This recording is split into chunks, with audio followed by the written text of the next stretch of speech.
Débora, o seu microfone. Olá, bom dia a todos. Sejam muito bem-vindos ao 36º Encontro Internacional de Audiologia. Espero que todos estejam aproveitando a programação. E agora nós vamos dar início a uma super novidade, um lançamento que a Academia Brasileira de Audiologia, a Sociedade Brasileira de Fonoaudiologia e o IDA Institute da Dinamarca trouxeram para vocês.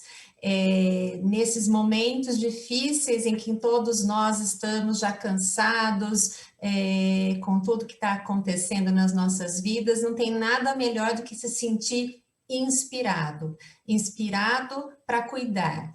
E é sobre isso que a doutora Heli Moller, do IDA Institute, ela que é estrategista de comunicação e gerente de projetos do IDA, vai abordar com vocês. E, posteriormente, eu gostaria aqui de agradecer também a presença das debatedoras, doutora Ingrid Dillow, doutora Adriane Ribeiro, doutora Cristiane Marques Couto, que nós vamos debater e elas vão apresentar as novidades para quem for associado da ABA e da Sociedade Brasileira. Então, fiquem aí, aguardem, e enquanto vocês assistem a palestra, encaminhem as perguntas no chat, que no final nós vamos responder. Uma boa palestra para vocês.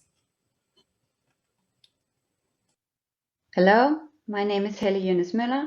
I'm Communication Specialist and Project Manager here at the IDA Institute. Today, I'm going to tell you about some of the fundamental principles and benefits of person-centered care. I'll introduce you to Inspired by IDA, a program that enables you to develop your person-centered skills and helps you to apply them in practice. Finally, we'll hear from Inspired members Laura Turton from the NHS and Bridget Harley from the Hearing Clinic what results they have seen in their clinical practice after joining the program. In a moment, I'll give you a quick introduction to the work that we do here at the IDA Institute. But in order to set the scene, I would like to open with a video from the World Health Organization, which I think provides effective and relevant context for our topic today. Around the world, people are living longer, but often with multiple diseases and conditions that require care over many years. And unfortunately, too many people are not informed or consulted in the care they receive. In some countries, only 1 in 3 people have the risks of their treatment explained to them. 1 in 5 people have at least one unnecessary test. And up to 40% of health spending is wasted due to inefficiency. Healthcare should not be like this. Remember, people live with their condition 24/7, not only when they seek care. That's why people-centered care is so important. People-centered care means ensuring that health services are tailored to people's needs and are provided in partnership with them rather than simply given to them. It means care where people, families, and communities are respected, informed, engaged, supported, and treated with dignity and compassion. People-centered care can have lasting benefits. It improves the trust, experience, and outcomes people have from care, the confidence and job satisfaction of health professionals, and the quality and efficiency of health systems. People-centered care can increase access to health services and reduce unnecessary use of services. Ultimately, it means people get the right care at the right time and in the right place. But too often, this type of care is not standard practice. Implementing people-centered care requires fundamental changes in our approach to healthcare. It means rethinking how health services are organized, managed, and delivered.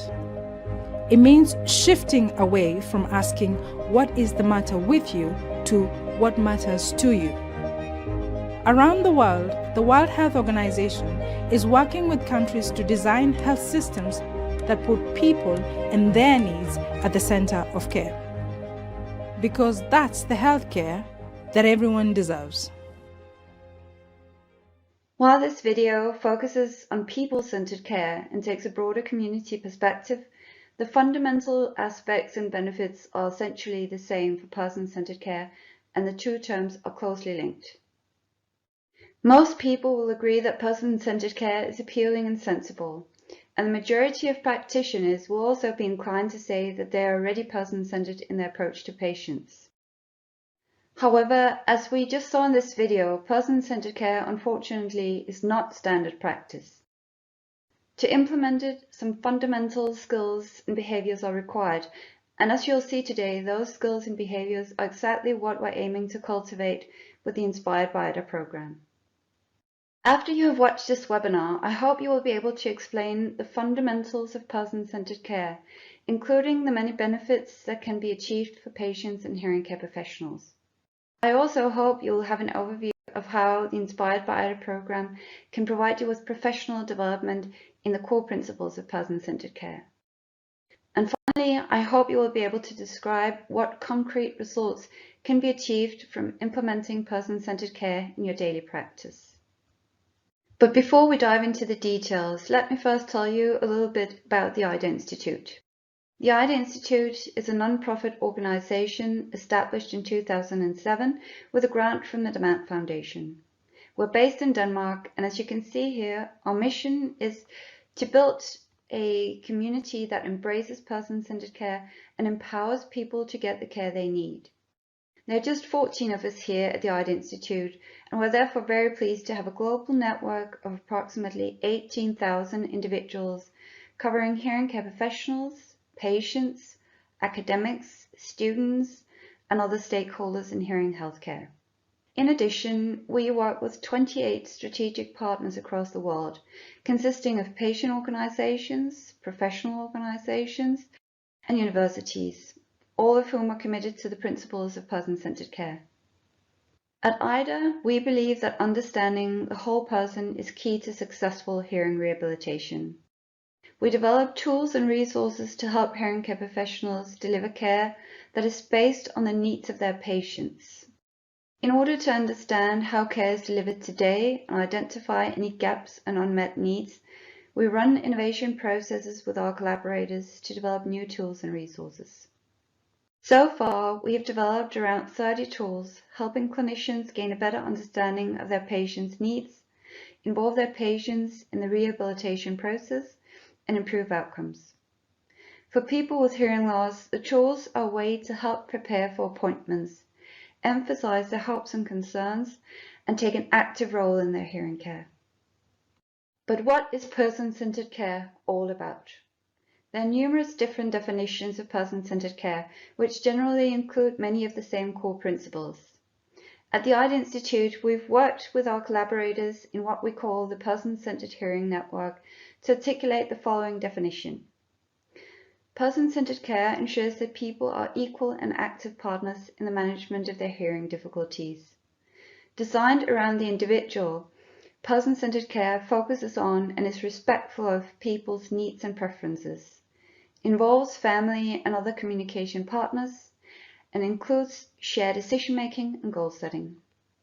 We have identified 6 core elements or building blocks that we believe are essential to achieve a person-centered experience. The elements, which are well documented and supported by evidence, include empathy, active listening, open-ended communication, shared decision-making, involvement of family and friends, and understanding individual needs and preferences. As we saw earlier in the WHO video, there are numerous proven benefits to practicing person-centered care. From a patient perspective, one of the core benefits is that they simply experience a greater satisfaction with their treatment. They see better results because the treatment is tailored to their specific needs, and as they are more motivated, it is easier for them to follow the recommendations from the hearing care professional. From a professional perspective, person-centered care also brings a series of benefits. Fewer diagnostic tests are required because the professional works with the patient, which enables them to pinpoint the challenges much quicker and identify suitable treatment plans. This saves time in the appointment, leads to better clinical outcomes, and brings overall efficiencies. Ultimately, this leads to increased job satisfaction for the professional and helps to reduce stress and burnout. We'll now watch person-centered care demonstrated in a clinical consultation. The elements I described previously will appear on the screen as the audiologist applies them in her interaction with the patient. This is Nikki Watling, who you're going to meet. She's 44 years old. She just came to see me a few weeks ago because she was having a bit of difficulty hearing. Despite the fact that she came to see me, she was very emotional at the end when we confirmed she had a hearing loss, and we briefly spoke about hearing aids. I've encouraged her to come back today with her communication partner, and she's completed the Living Well online tool for us, which is going to be great because it actually gave me a lot more information than when we had chatted. I know you said you were a bit nervous coming in. Yeah. What are you nervous about? The fact that there's a camera? No, I think I'm worried about just what you're going to say about my ears. Okay, so it's easy for me to say don't be worried. It's natural to be worried. I'm kind of hoping you're going to say that it was a mistake and that there's nothing wrong. I mean that in the nicest of ways. But you've told me that that's not going to happen, haven't you? Well, yeah, it's not likely to happen, is it? Why do you think it's not likely to happen, Ian? Well, I would imagine that you're quite competent at what you do. Okay. The fact that you identified there's a hearing problem. But more that I can't hear you very often. Have you always noticed this, or not really? No, it's only really the last year, isn't it? It's got worse in the last year. Yeah. Definitely. For you, has it gotten worse in the last year? I'm more conscious in the last year of saying to people, can you say that again? Asking people to repeat stuff. If I go back to what you said when you came in, you were nervous and you were hoping that I would say, oh, I've made a mistake, right? That's one alternative for today's appointment. What's another alternative for you? To know that there is a little problem there. Okay, and so if there is maybe a positive way that we could move forward. Yeah. Is that's a possibility, yeah, because right? then I won't keep saying, what? Okay. And look, I'm not here, we're not here to force you to doing anything I know. that you're not comfortable with, but it'll be nice for you. And you don't even have to make a decision about anything, right? Not today, not even at your next appointment. Do you have any questions for me at this stage? No. Okay. I want to just look at some of the situations you spoke about, right? So we're going to come back to this in a minute. So you highlighted 3 situations for me, right? And these are the 3 here. And let's just start with the first one that you highlighted as situation 1 first. Okay. And you said here, going out to dinner with my partner or friends, you rated it as medium. Okay. Describe to me a little bit. What happens when you go out for dinner? So, like when I went out last week, and I think I put it in there. I actually had to ask to go to a different table because there was so much noise around. Yes. That instantly, I think as well, I now get a little bit like. Yes. Do you know what I mean? I instantly think, oh my god, this is going to be a nightmare. Okay. But when we go out, sometimes I will position myself. Yeah. To where I know it's going to be a bit quieter. Right. And I think I said to you before, so if there was a conversation going on over here, I can listen to 2 conversations, but you put music on anything else in. And then it's a struggle. I'm gone. Yeah. And then, it's just like, I starts getting a bit of a... Okay. So I would rather... Like, and when we go out quite often, we go out early quite often when we go out to dinner. because it's quieter. Yeah. And if I'm going out with other people, actually, I don't really want to go out with other... So there was, like on Saturday night, I was invited to a meal. And I said, I'll come along and meet you for a drink after. Yes. That's because it was too much for you. Okay. I have to say, though, firstly, well done on the fact that you asked to move to a different table. I'd like you to not think twice when someone says, let's go out for a drink or dinner, right? If we can, I'm not saying we will eliminate all the difficulties completely, but if we can reduce them to an extent where you can manage with it, and you're enjoying yourself and not thinking about it, then that would be a bonus. Yeah. Okay, so that's really good, and I think you've done something good there. This situation was the supermarket. Okay. Right. So again, you rated it medium, and you said you struggle to concentrate because of all the noise, and so you don't like to talk to people in the supermarket. Okay. So I put my earphones on. Right. Sometimes I might have a little bit of music. Sometimes, quite often, there's nothing going on. Right. And I just put them in, and then if someone talks to me, I'll be like, oh, hang on. And then hopefully, unless it's somebody I know really well, they'll go, oh, don't worry, and carry on. Yes. But even when I get to the till, Yeah. I have to say, oh, sorry, hang on, and take my earphones out. Yeah. And I think now, looking back, a part of that is when I get to the till, they always acknowledge you and talk to you. Yes. And if I have missed what they've said, now I can go, sorry, I didn't hear you. Okay. So Does that make sense? It does. There's my excuse rather than going, sorry. Do you not like to ask for repetition? I feel like I'm doing it too much. Okay. And that's what I think. I haven't acknowledged any of that until... I think from my perspective, you get frustrated with it. Yeah, That's why you want to avoid it. probably. It's frustration, isn't it? Yeah, probably. Yeah, It's I not, don't... it's not that you're scared of it. And it's maybe it is embarrassing when you're out and people don't know. Like, so since we've had this discussion between us, it's been so much easier, isn't it, for me to say to you, you know, this has come up, and now I'm saying, can you say that again? And you're saying it again without you getting moody, Yeah. and without me going, oh, Yes. it really is. Yeah. But I'm happy for him to know. Do you mind being asked for repetition?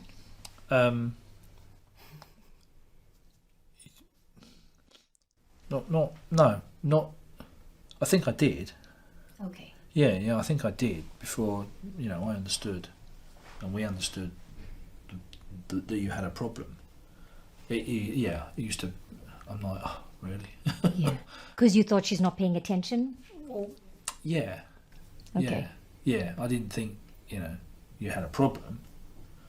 It was as frustrating for me as it was for you. Yeah. And you know what? That's actually a very interesting thing to consider. That he was less tolerant when he didn't quite understand it. And the minute he knew that actually you have a hearing loss, suddenly it's not a problem. My Okay. son's the same, isn't he? Exactly what I said. Yeah, and I spoke to my son the other day after I'd seen you, and I said, you're going to have to repeat all of that, I didn't hear you. And he was like, oh, Mum. And I said, actually, listen, and I told him. Yes. And he was like, oh.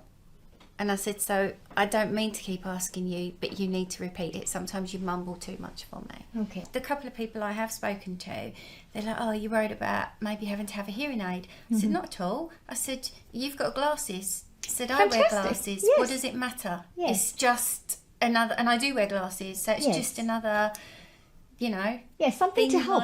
yeah. I say this also is that life is difficult enough. If we can find something that's going to make it a little bit easier, I'll have Yeah. a double dose, please. Yeah, but that Okay, kind of yeah, that part of so it, fantastic. like vanity side, Yes. if you want to call it that, that Doesn't exist bother for me, you. does it? It's not. Okay. And once I kind of know, and we're there, and I'm able to go, yeah, this is. Yes. That doesn't bother me at all. And Okay. I would then be quite happy to say to people, actually, yeah, look, this is what's wrong. While many of the person-centered behaviors that were highlighted in this video seem fundamental and possibly something most practitioners would think they do instinctively, there's a real risk that they are skipped in a busy clinical workday. Therefore, person-centered care needs to be explicitly and consciously prioritized as part of every interaction with a patient. In recent years, the acknowledgement of person-centered care has been steadily growing, and it is increasingly integrated in standards and recommendations. But although the interest in person-centered care is booming, the process of introducing and practicing it is still slow in some places, and many hearing care professionals lack dedicated training in the area. Which brings us to Inspired by IDA. Inspired by IDA was introduced about 3 years ago to raise awareness of person-centered care, to give clinics an added incentive for implementing it, and to help people with hearing loss identify practitioners who are not only dedicated to the approach, but who are also qualified to practice it. Fundamentally, Inspired is a designation that is awarded to professionals who show an explicit commitment to person-centered care and who are trained in its core principles. The distinctive red badge serves as a quality stamp, indicating that this individual or clinic offers high-quality hearing care that values and respects the needs of each individual patient. Inspired by IDA offers 3 different designations, one for hearing care professionals, one for support staff, and one for clinics. To become inspired, hearing care professionals must complete 2 online courses in person-centered methods, both of which are endorsed by BAA to be included in CPD portfolios and accredited by other bodies as well. Each course takes about 2 hours to complete and is broken into bite-sized chapters, making it easy for people to learn at their own pace. The courses are available free of charge on the IDA website with a small fee charged for the badges. For support staff, a tailored course is available which specifically focuses on the front staff role and on the crucial aspects of being person-centered in the initial encounter with the patient. In order for clinics to join the Inspired program and earn the clinic badge, at least 80% of their staff must complete the required courses. To ensure that qualifications remain fresh and relevant and to provide ongoing professional development, Inspired members are required to complete a new course on a yearly basis. The purpose of the badge is to create visibility and awareness. For clinics, this means that person-centered care becomes a commercial value add, a competitive differentiator that can help set them apart from the competition. Likewise, for professionals, the Inspired designation can provide a competitive advantage in the job market. Members also sign a code of ethics stating that they are committed to the core principles of person-centered care.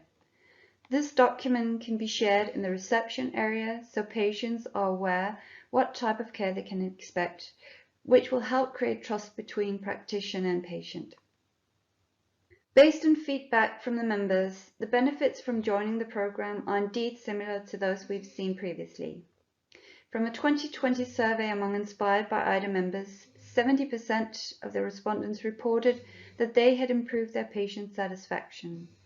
90% said that they had to improve their counseling skills, and 68% reported that they had increased their job satisfaction.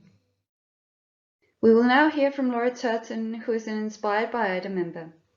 Laura has more than 20 years of experience in audiology and the hearing loss sector. She has been an adult team leader in different NHS departments, and she was instrumental in introducing Inspired by IDA at the South Warwickshire NHS Foundation Trust. Laura recently joined NHS Tayside as Adult Audiology Rehabilitation Team Leader. She is currently the chair of the PSA Adult Rehabilitation Interest Group and a member of the PSA Tinnitus Special Interest Group. So, Laura, can you tell us a little bit about your experience and maybe share some concrete experiences or examples of how person-centered care has made a difference in your clinical practice? So in my clinical practice, we made a active decision that we were going to try and make a bit of a cultural shift around from the medical model to person-centered care. And this was discussed with our patient participation group. We had about 15 patients who would feed in on our service. And we said, you know, this is what we want to do. These are the fundamental practices we want to bring in. And although some of them, I think, just presumed we did that already, they were very open to us looking at that and kind of ingraining it in our day-to-day practice. So we started off by looking at our social history. So spending a lot more time on actually getting to understand the person in front of you that wasn't related directly to their hearing loss, but understanding who they were as a person, what they felt was important to them. And that was really our first step. And then we looked at other things like bringing in decision aids and sending those to patients with hearing loss and tinnitus before they came, so that they had a bit more information about options that they had before we mentioned those in the clinic, and maybe they hadn't heard of them or understood that was an option for them. And then we did loads and loads of training with the team, which started off with the Inspired by IDA modules, but went a bit deeper than that, in that we looked at our own active listening skills, and we looked at our own levels of empathy and whether that was something that on a personal level was really high, or whether it was something that we needed to work on. And we really tried to encourage this shift from in our communication styles from the medical model to person-centered care. So when we sat in and observed each other, you know, we would listen out for I think you should do this, and kind of went to a more of a joint decision process. And one of the things that we did was tried to fundamentally look at with the team that hearing loss does not necessarily equate to hearing aids, and that there are other options, and what those other options were and how we could support that, and then to bring that into a discussion where it was the pros and the cons, and to go with what the patient felt was right for them, as opposed to us saying, well, you know, you've got a bit of a hearing loss here and we think you should go for a hearing aid. And that was probably the hardest thing, because that seemed quite ingrained in a lot of my team, so it was kind of looking at those kind of wider considerations. And then one of the other things that we did was we'd been to BAA conference, and Louise Hickson had done a talk on family friendly audiology services, and so we looked at how we could then actively encourage somebody to bring someone, not just kind of a mention in the letter of it's all right if you bring someone. It was why you might want to bring some, and the fact that communication is generally two-way. And then we built into our appointments a specific section for the significant other, so they had their time to be able to say what their views were and how it was impacting on them if they felt that that was necessary. So we kind of looked at the 6 elements of IDA, and then we went, how can we accentuate this in our practice so it becomes day to day? Do you receive specific feedback from patients in relation to that person-centered approach? That's something that they value? Yeah, so we specifically have pulled out the 6 elements and try and use that in our patient satisfaction questionnaire that we use, and with our mystery shoppers and in our peer reviews, so that we're ensuring that that's, if it's a fundamental value that we're trying to do, that is threaded into all of kind of our measuring devices. But often you pick up the real gold nuggets just from the spontaneous feedback that you get from people, so either verbally or in emails or cards or something that they send in, and you can see that what we're doing is filtering down to that level, and that's always the nicest one, particularly if they compare, they're quite often compared to other departments in the hospital, and they would say, you know, the care that we're getting here is completely different to those other departments, and that was really lovely. And linking into that, actually, we were assessed for IQIPS 2 years ago as a face-to-face assessment, and they picked up in their report and in their feedback to us that they felt we were incredibly patient focused, and that was one of those things where you just go, yes, you know, this is what we wanted to do, we wanted this to filter down, and they were able to actually see that in their encounters with us and with the patients. That's amazing.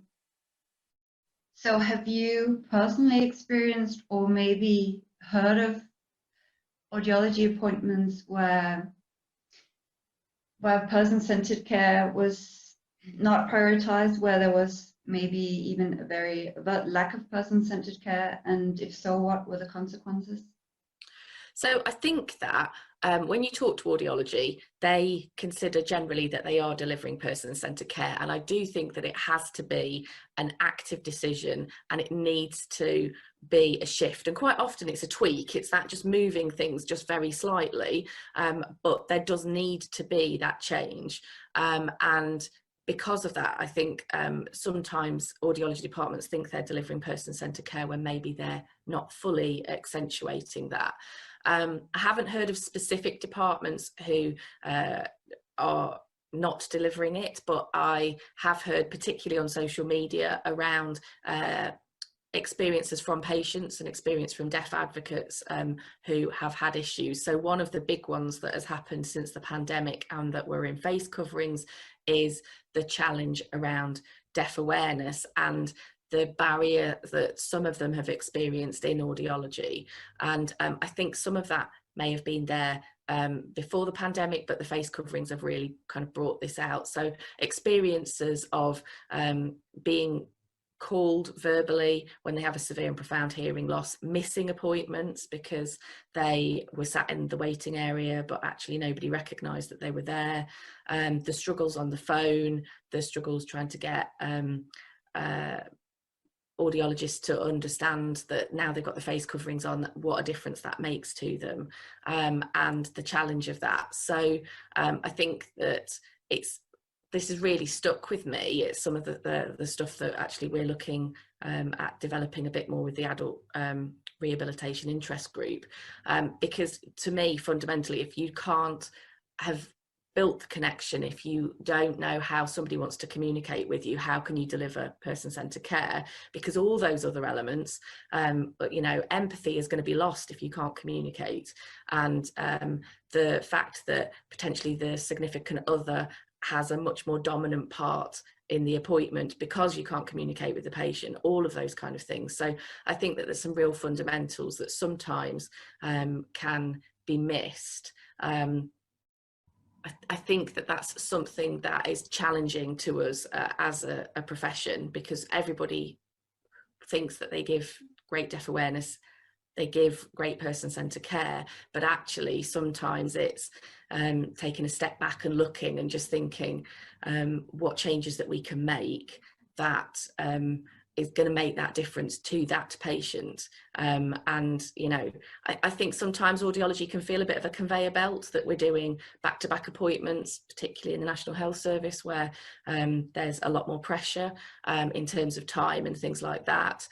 But I think that person-centered care is something that if you are delivering it regularly, then you reduce the number of times that people come back and see you, because you fundamentally got to know who they are, what their preferences are. They're much more likely to come on board with treatment plans and things because they've helped decide them as opposed to being given them, and therefore they're potentially going to be a lot more successful, and that's really what we're all in it for. You know, most audiologists I talk to are there to help people. Most audiologists desperately want to make a difference to people, and person-centered care to me is a way of being able to do that, that is enjoyable from both parties, the audiologist and the patient.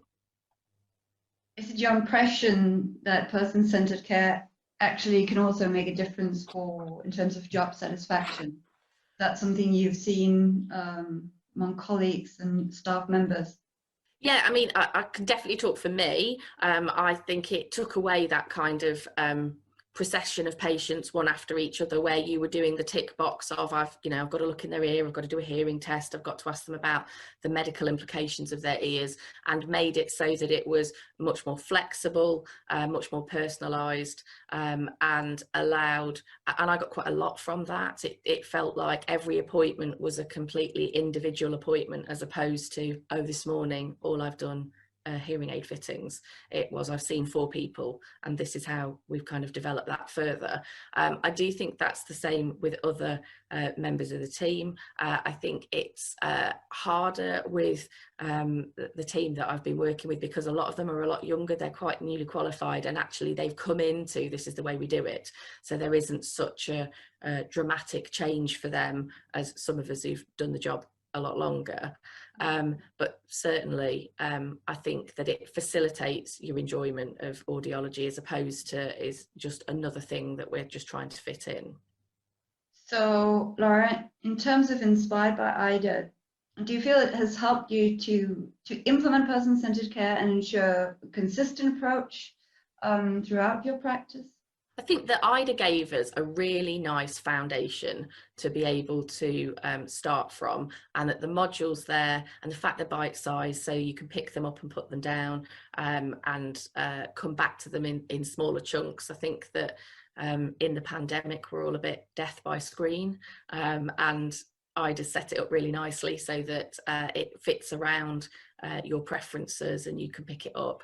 I think that the range of modules that there have been really useful to the team, but I do think that you can't just do IDA and go, brilliant, we've got the benchmark and there we go, we are person-centered. I think you've got to take those active steps to go, right, the IDA has set us off, has started us in the right direction. How are we now going to take responsibility for our department, for our practice, so that we can truly deliver person-centered care?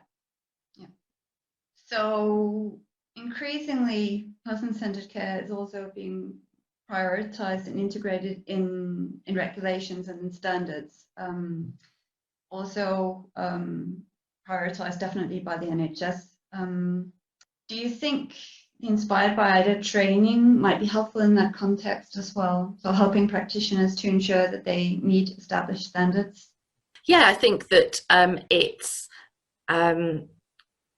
it's that point that can start you off. It's the when you're looking at all your standards, when you're trying to be able to evidence that you are delivering person-centered care, IDA gives you the opportunity to be the go-to place to have a look at what does person-centered care mean, what tools you can use to be able to deliver it, and to provide training for the team so that they have that building block to go on from there. So yes, I certainly think that it links quite closely with whether it's the quality standards that Wales and Scotland use, whether it's IQIPS, whether it's just fundamentally that you're trying to work within the NHS frameworks, that IDA can definitely help you along. If you're looking to deliver person-centered care, I think it's the first place that most people would go to.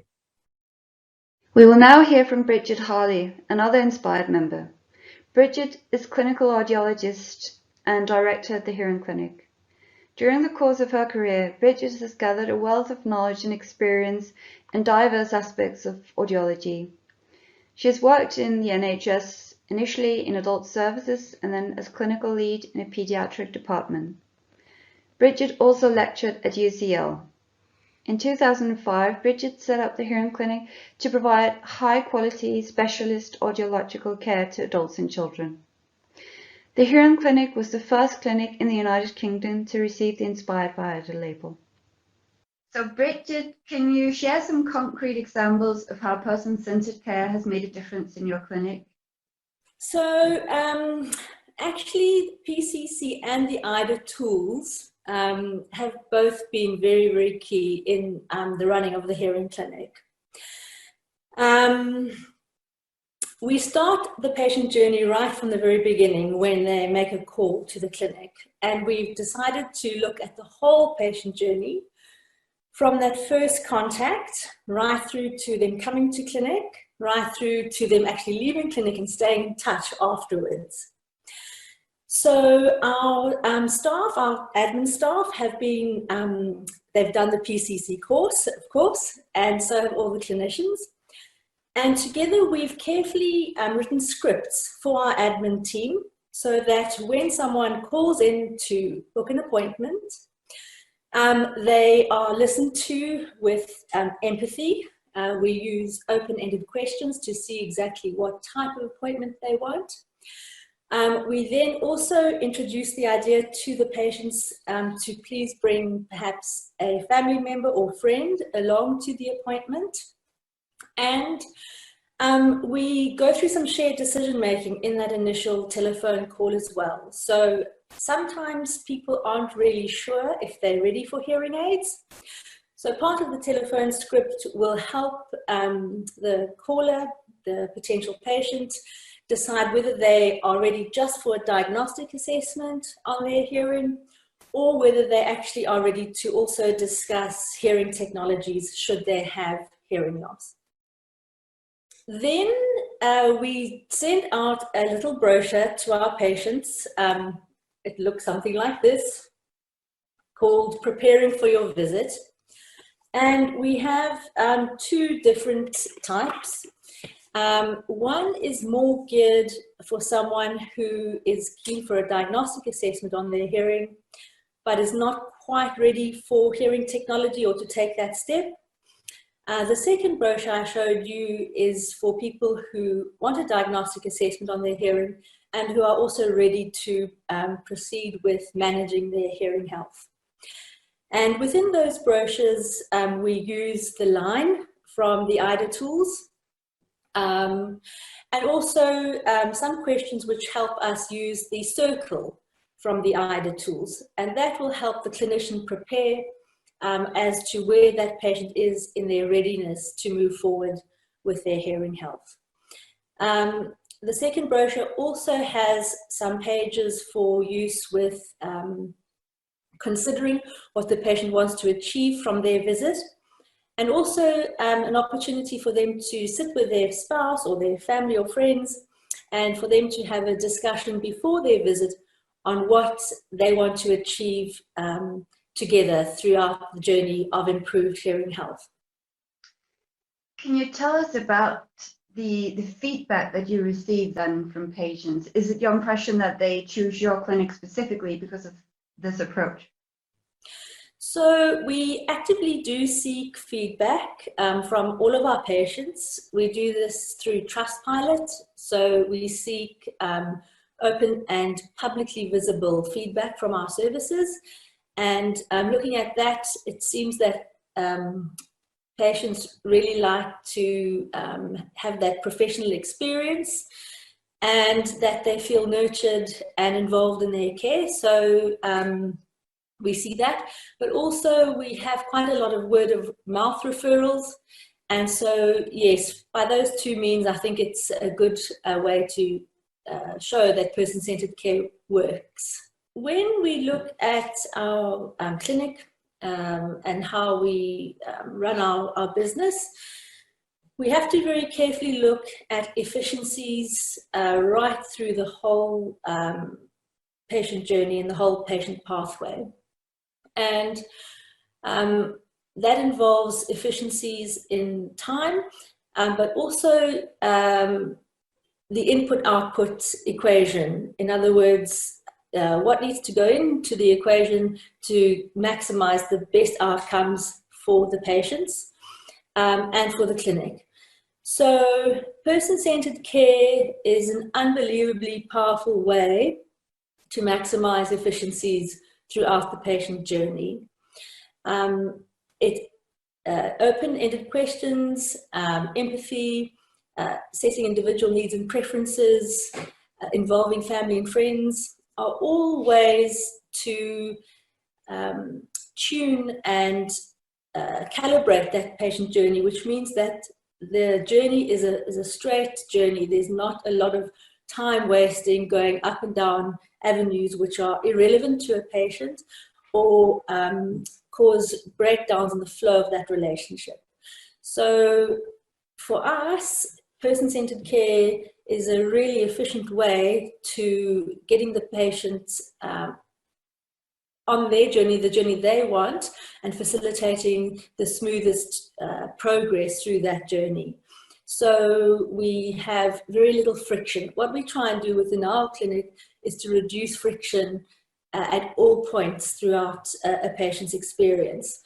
And for me and this business and this clinic, I cannot see how we would work in any other way. These tools within the person-centered care principles reduce friction across the whole journey, and that enables a very happy, satisfied, involved patient, but also a healthy business and very happy staff. So it's an unbelievably powerful set of tools. Yeah, that was actually my next question. Whether from the practitioner perspective, whether you also see improvements in factors like job satisfaction from explicitly prioritizing person-centered care. Yes, because ultimately we see our patients for a number of years. Our hearing aid patients are with us at least for 5 years. And so they will tend to see the same audiologist, and therefore a relationship is formed. And again, we want to ensure that there is as little friction within that relationship as possible. And a clinician needs tools in order to engage as effectively and as respectfully and as efficiently as possible with our patients. And using the suite of tools enables that. And of course, the outcome of that is a really solid, sound clinician-patient relationship that is rewarding and satisfying for both parts. The clinician is walking alongside the patient, along with them through their journey, and the tools enable a really healthy, dynamic, and engaging relationship to progress over that time. And so, Bridget, do you feel that the Inspired by Ida program has helped you to implement person-centered care and ensure a consistent approach throughout your practice? Yes, because it enables one to have a framework when one thinks about each stage of the patient journey. So when we discuss with our admin team how they answer the phone and make that first contact, and how they essentially are the first experience for that patient to the clinic,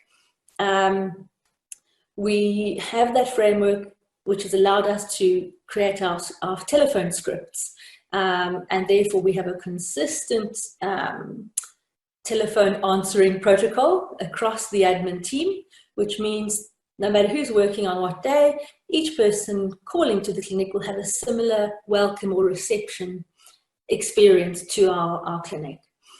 Then when we look at our preparing for our visit brochures, that is the framework of PCC has enabled us to carefully create these brochures and the page order, the types of questions that are in there. And then coming into clinic, it's enabled us to carefully design how our clinic appointment is run, how the questions in the case history flow, and how our case history questions dovetail into the preparing for your visit questions. So yes, it's a toolkit it's a toolkit that can be applied to any part of the patient journey, and elements can be woven in from that.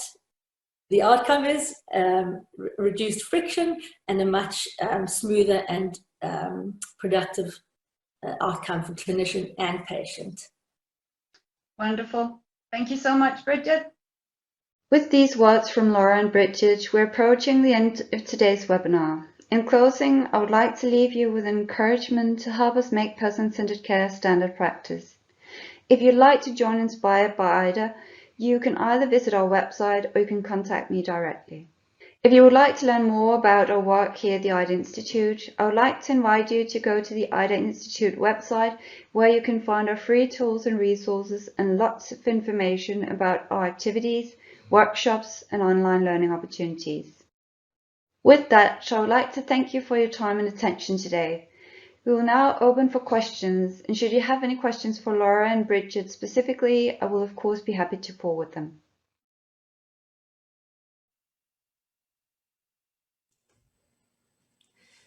Bom, espero que todos vocês tenham gostado dessa apresentação e dessa surpresa, que é o lançamento do programa inspirado pelo IDA. É a primeira vez que um programa do IDA Institute é lançado na América Latina. Então, eu gostaria agora de passar a palavra para as colegas que estão aqui presentes, a doutora Cristiane Couto, a doutora Ingrid Dillow e a doutora Adriane Ribeiro Teixeira, para comentar um pouco sobre, em primeiro lugar, né, se vocês estão inspiradas também, e comentar um pouco sobre o programa, a característica do programa no Brasil e o que a ABA e a Sociedade Brasileira de Fonoaudiologia tem para oferecer de diferencial para os seus associados nesse programa.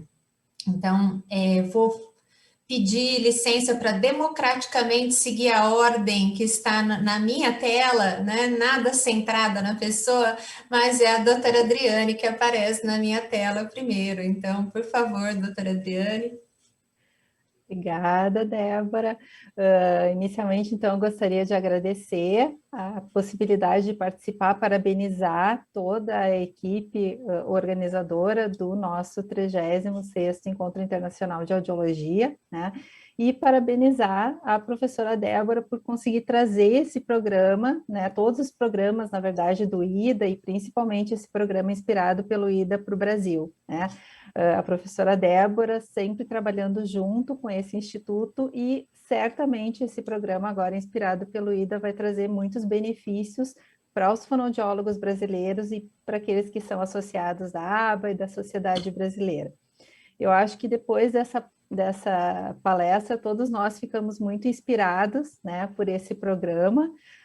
Eu, como professora da Universidade Federal do Rio Grande do Sul, e tendo também atividades dentro do Hospital de Clínicas de Porto Alegre com os alunos, é algo que a gente já verifica a possibilidade de aplicabilidade dentro das nossas disciplinas de habilitação e reabilitação auditiva, também dentro dos programas do SUS, né, porque acaba sendo um programa onde o fonoaudiólogo vai atuar não de uma forma instintiva, como disse, né, a nossa palestrante, mas ele vai se preparar para trabalhar com cuidado centrado na pessoa, de uma forma consciente, de uma forma onde todo o trabalho que ele desenvolve seja em benefício cada vez mais do paciente, né? Com que esse paciente consiga ser ouvido durante as suas consultas, com que ele participe ativamente, ele, seus familiares, e trabalhando com um tema que está muito na moda, principalmente hoje em dia, que é a questão da empatia, né? Que a gente não trabalhe isso de uma forma, como eu falei, só instintiva, mas que a gente use isso de uma forma consciente para trazer o paciente, para trazer todos os seus familiares para dentro do nosso processo de reabilitação. E pensando em tudo isso, na verdade, a gente tem o grande prazer de ser parceiro, né, do Instituto IDA nesse programa inspirado pelo IDA para que todos os fonoaudiólogos possam, então, fazer os cursos de formação, como a professora Débora já colocou ali no nosso chat, os cursos são gratuitos, a professora Débora trabalhou na tradução, então, desses cursos para que eles se tornem de fácil realização pelos fonoaudiólogos, e para nós da ABA, então, é uma satisfação estar aqui, realmente estamos cada vez mais inspirados para trabalhar nessa sistemática e para trabalhar junto com o IDA. Muito obrigada, doutora Adriane. Eu vou passar a palavra agora, também representando a ABA, para a doutora Cristiane do Couto, por favor.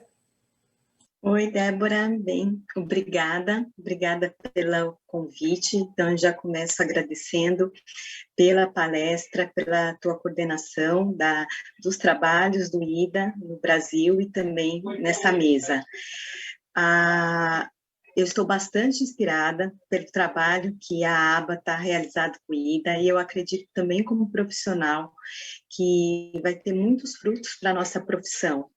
Ao meu ver, a fonoaudiologia no Brasil, ela já tem ela conceitualmente, ela já combina com a ideologia do cuidado centrado das pessoas. E as técnicas proporcionadas pelo IDA, com certeza, fará com que o fonoaudiólogo possa aprimorar mais a sua atuação na área de audiologia, em outras áreas, e a gente trabalhar dessa forma realmente mais integral com o próprio paciente, não vendo só a perda auditiva, mas considerando todas as possibilidades desse paciente e do que ele nos traz, da história de vida, do que significa isso. A ABA está já muito envolvida com esse processo. Vamos incentivar a todos os nossos associados a fazer os cursos, poder se instrumentalizar, como a Adriane já comentou, temos já 2 cursos traduzidos por você, então que já tem um acesso, mas os cursos são bem explicativos, são curtos, tem conteúdos muito tranquilos de serem absorvidos mesmo em outra língua, e eu acredito que com a possibilidade das pessoas terem os seus certificados via ABA, e também a Ingrid vai falar via sociedade, isso vai promover ainda mais a adesão dos nossos colegas para que possam ter acesso a essas técnicas. Então, agradeço muitíssimo a presença de todos, Adriana, Ingrid, Débora, e a oportunidade de falar sobre o que a aba pensa do Inspirado pelo IDA. Obrigada, Débora. Eu que agradeço, só gostaria de fazer um comentário antes de passar a palavra para a doutora Ingrid, justificar, né, a ausência das nossas colegas do IDA Institute. Nós trabalhamos muito há vários meses, né, nos grupos de WhatsApp, e-mail, enfim, várias ferramentas aí que a gente está compartilhando essas informações para trazer esse programa para o Brasil. Mas agora, né, depois de uma longa pandemia, a Europa já está saindo, então eles estão em férias, merecidas férias. A nossa vai chegar lá, né? Nós estamos aqui trabalhando, mas vamos chegar lá. Então, só para poder justificar a ausência das duas colegas nesse momento desse lançamento. Doutora Ingrid, por favor, a sua palavra, representando a Sociedade Brasileira de Fonoaudiologia. Inicialmente, eu quero agradecer não apenas a oportunidade de estar aqui representando a SBFA, como pela parceria deliciosa que a gente tem entre a ABA, Sociedade, Bauru, né, a USP de Bauru e o IDA Institute, com esse propósito do cuidado centrado na pessoa. Quando eu conheci a proposta do cuidado centrado na pessoa, do IDA Institute, eu fiquei encantada com a generosidade do Instituto, que oferece ferramentas que são preciosas, amigáveis, de uso simples e absolutamente acessíveis aos fonoaudiólogos de todo o mundo, gratuitamente. Então, como parte da diretoria da Sociedade Brasileira de Fonoaudiologia, né, onde eu sou vice-presidente, nós pensamos logo na aplicação dessa abordagem também em todas as áreas da fonoaudiologia. Não é só o audiologista que se beneficia com essas ferramentas. Pequenos ajustes e adaptações podem ajudar qualquer área a se beneficiar e levar esse cuidado centrado na pessoa. E por que é tão importante aumentar aí essa atenção centrada na pessoa? No Brasil e, na verdade, no mundo, né? Porque todos nós que trabalhamos na área da saúde, nós queremos oferecer o melhor para o nosso paciente, melhor atendimento. E a gente imagina que oferece um cuidado centrado na pessoa. Mas quando nós assistimos esses vídeos, fazemos os cursos e conhecemos a abordagem, aí nós realmente entendemos o que é o cuidado centrado na pessoa. E percebemos que ainda temos muitas oportunidades de evolução nesse relacionamento com os nossos pacientes e com os seus familiares. Então, estar atento ao processo de escuta ativa, estratégias de empatia, lembra muito estratégias de coaching, né? Fazer perguntas reflexivas que ajudem o paciente a externalizar para a gente quais são as necessidades dele, e não apenas perguntas com sim, não, aceito, não aceito, né? Isso amplia as possibilidades de abraçar não apenas os nossos objetivos terapêuticos, né, de solução e resolução de problemas, mas sim os objetivos, as necessidades da pessoa em relação à sua própria vida. Então, eu acredito que esse cuidado centrado na pessoa é necessário não só na relação terapeuta-paciente, mas também, como já foi dito aqui no chat da nossa discussão, durante a formação dos profissionais de saúde e até na abordagem das empresas que oferecem produtos e soluções para pacientes. E um outro ponto muito relevante, nós entendemos que o atendimento centrado na pessoa vale para todas as áreas da fonoaudiologia, eu reforço isso, né? Distúrbios de voz, distúrbios de linguagem, motricidade orofacial, disfagia, reabilitação de câncer de cabeça e pescoço. Então, com as devidas adaptações, todas as áreas do nosso campo profissional podem se beneficiar com essas ferramentas tão bem trabalhadas pelo IDA, validadas e já muitas traduzidas. Então, pensando aí nesse futuro tecnológico, que ele venha, sim, acompanhando as diferentes áreas da fonoaudiologia no Brasil, mas que a gente lembre que tem algo que é insubstituível. Nenhuma tecnologia consegue unir comunicação, e humanização, nenhuma tecnologia vai substituir este cuidado centrado na pessoa. Que nós possamos juntos trilhar esse caminho. Muito obrigada por trazer essa inspiração. E como diz o Kelly Slater, que é o supercampeão mundial da história do surf no mundo, motivação é temporária, mas inspiração é permanente. Que ótimo, adorei, muito obrigada, doutora Ingrid. Eu acho que o que nós vemos, né, na tônica da fala das colegas que deram a sua entrevista, né, fizeram o seu depoimento, e também nesse vídeo que nós, na palestra que nós assistimos anteriormente, e que eu acho que tem que ficar muito pautado aqui, é a questão entre a intenção e a ação. Né? Todos nós escolhemos uma profissão da área da saúde, a fonoaudiologia, né? E acredito, se tiver aqui fazendo esse evento, outras pessoas de áreas afins. Então, nós já temos esse pendor para o cuidado. A questão é como a gente externaliza isso, né? E essas ferramentas e esse treinamento, esse aprendizado contínuo, nos possibilita criar estratégias tangíveis, né? Do ponto de vista da percepção do paciente, do outro, de que a gente se importa, de que a gente está ali para transformar, né, a comunicação e com isso melhorar a qualidade de vida dessas pessoas. Aqui no chat tem algumas perguntas que eu vou responder. A Débora Manzano pergunta se tem algumas pesquisas publicadas ou em andamento com essa abordagem no Brasil. Sim, temos. Inclusive, vamos lembrar que a humanização, né, e uma vertente da política nacional de humanização do próprio SUS, né, é o cuidado centrado nas populações, o cuidado centrado na pessoa. Existem outras pesquisas trabalhando com os elementos do cuidado centrado na pessoa, né, que as colegas já comentaram, algumas enfocando a empatia, outra enfocando a motivação, outras enfocando uma comunicação aberta e clara. Então, existe sim, Débora, várias pesquisas, talvez não necessariamente com esse nome, né, do cuidado centrado na pessoa como pacote, mas verificando esses elementos.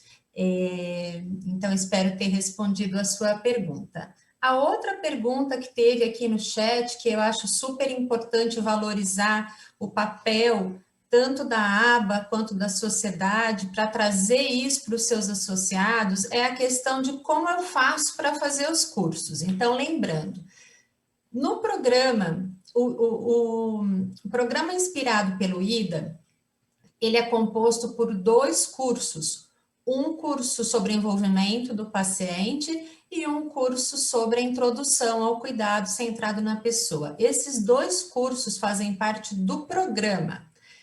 Eles podem ser feitos livremente. Um curso, os 2, até os demais cursos que estão disponíveis, tem mais um traduzido em português, que é o curso Viver Bem com Deficiência Auditiva, e outros cursos, como a doutora Cristiane comentou, que estão no idioma inglês. Então, qualquer curso é de livre acesso gratuito. Se você quiser a certificação, o certificado, aí, se você for associado da aba ou da Sociedade Brasileira numa parceria inédita, nós conseguimos trazer, não é verdade, Cris, Adriane, Ingrid, para os associados, o IDA está liberando o pagamento do certificado. Então, esse certificado, vocês vão acessar lá as instruções no próprio website do IDA, que eu deixei aqui para vocês verem como acessa, né? Já tem o link aí do material. O certificado de graça para os associados, né? De graça não, né? Porque teve um grande esforço das sociedades para poder trazer isso como benefício para os seus associados, para os seus membros.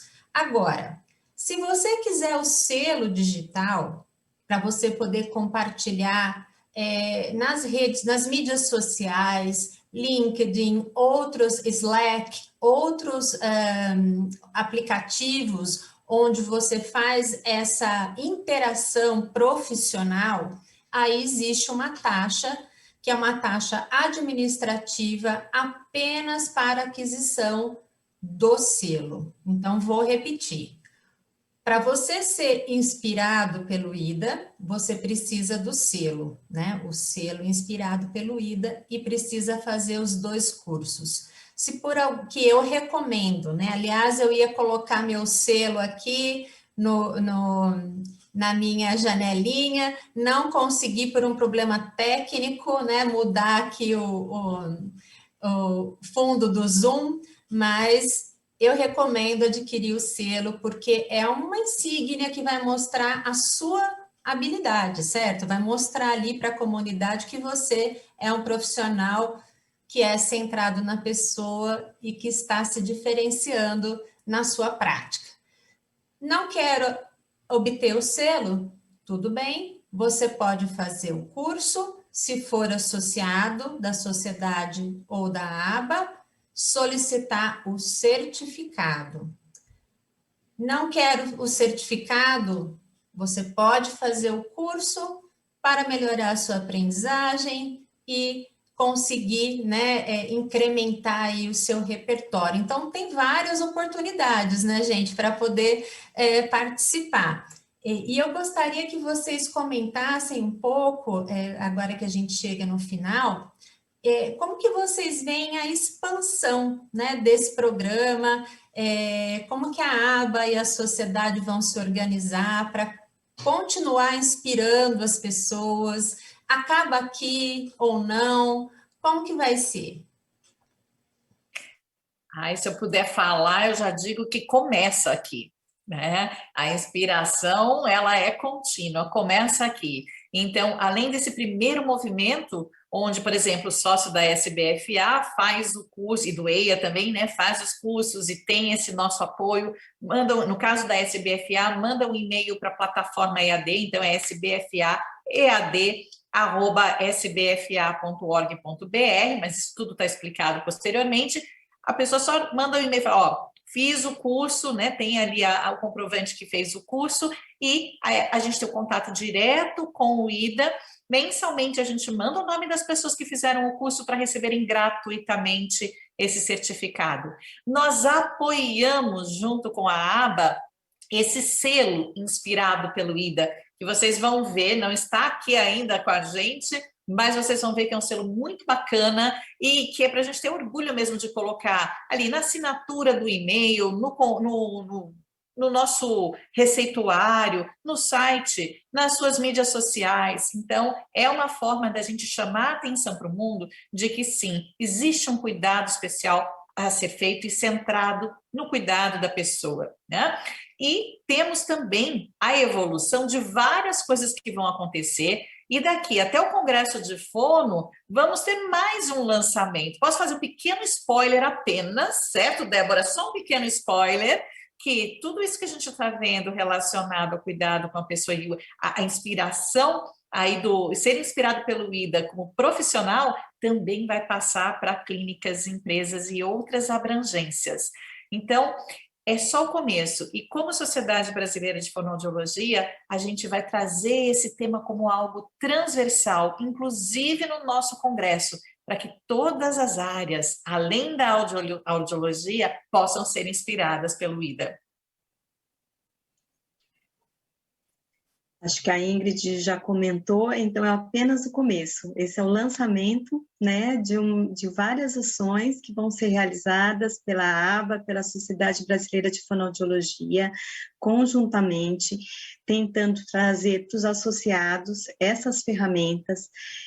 Muitas outras coisas vão acontecer, e nós da aba vamos passar todas as informações por mail, em redes sociais, para os nossos associados. Receberemos também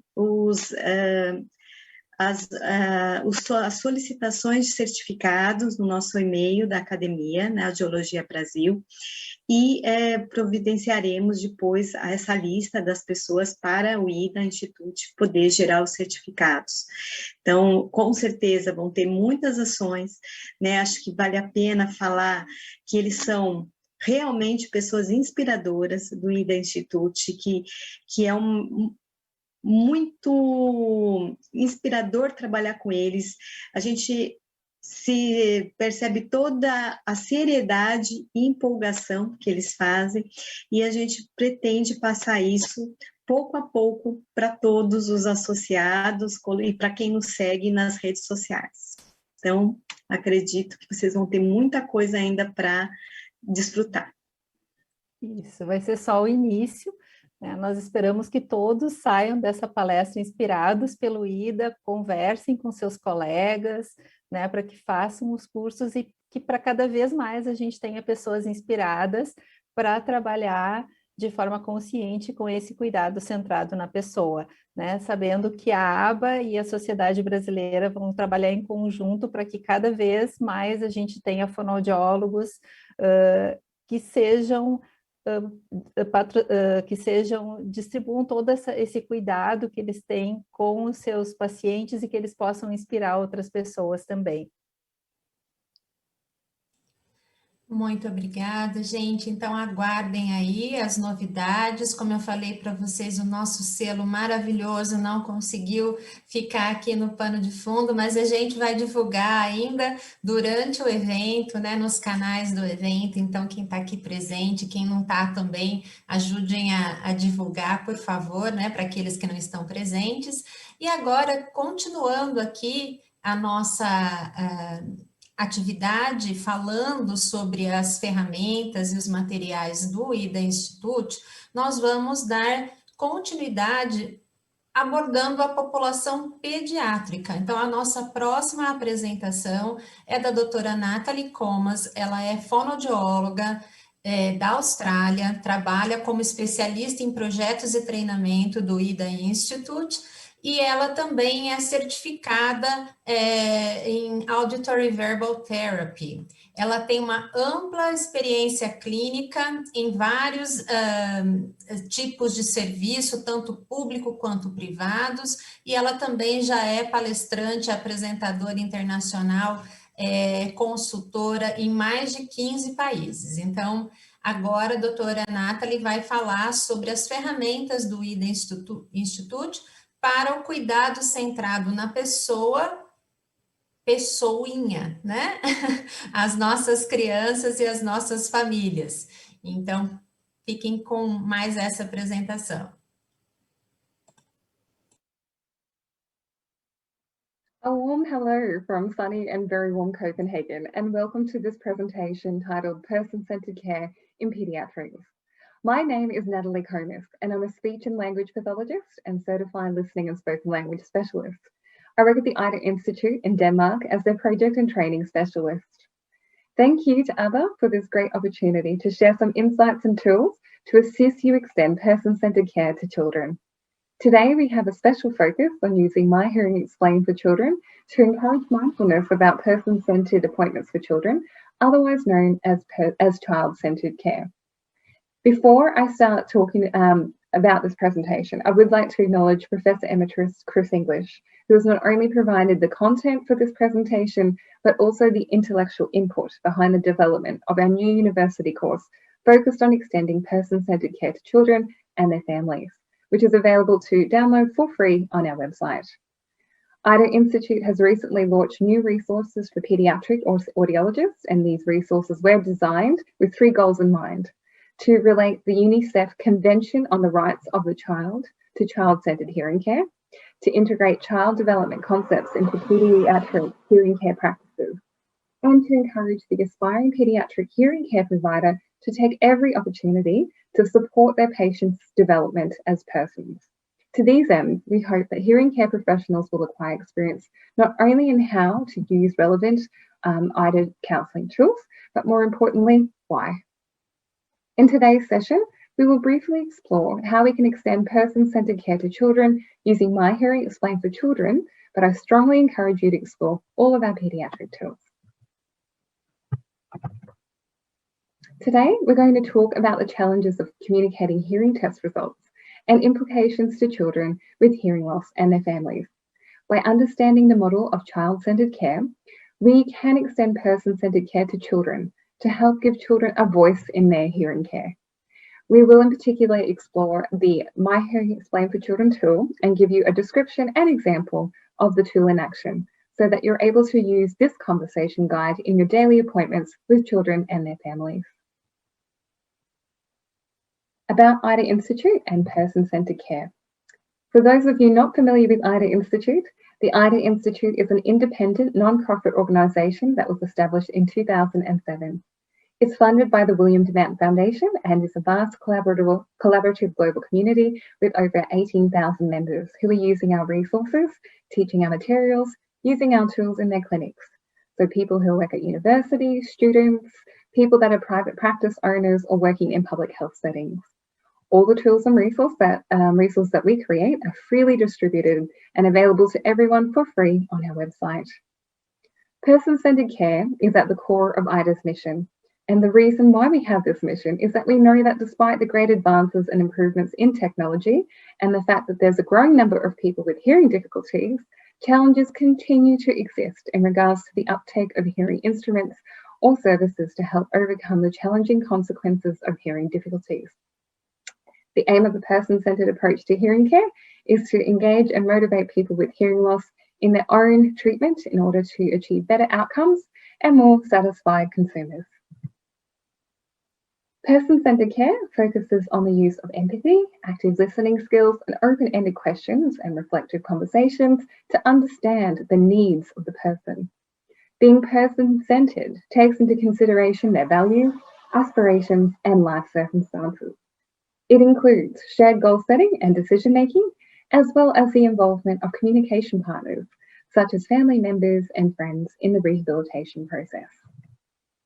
When embarking on a new journey to explore the human dynamics of hearing loss, we consult our global community, and at the heart of the work we do, we embrace user-driven innovation involving the hearing care sector. This is IDA Institute's Person-Centered Hearing Network, which includes 30 organisations from around the world, including consumer and professional organisations, universities, and research institutions. For today's presentation, I would like to give a special thanks to our partners in Brazil, as IDA Institute is very fortunate to partner with ABBA, SBFA, and the University of Sao Paulo. Our innovation process at IDA Institute, we embarked on a journey, and this was the My Hearing Explained journey, which began in 2019. And together with an international group of hearing care professionals, academics, patients, and communication partners, we set out to explore how well patients or clients understand their hearing and their hearing test results when these are explained by means of the audiogram.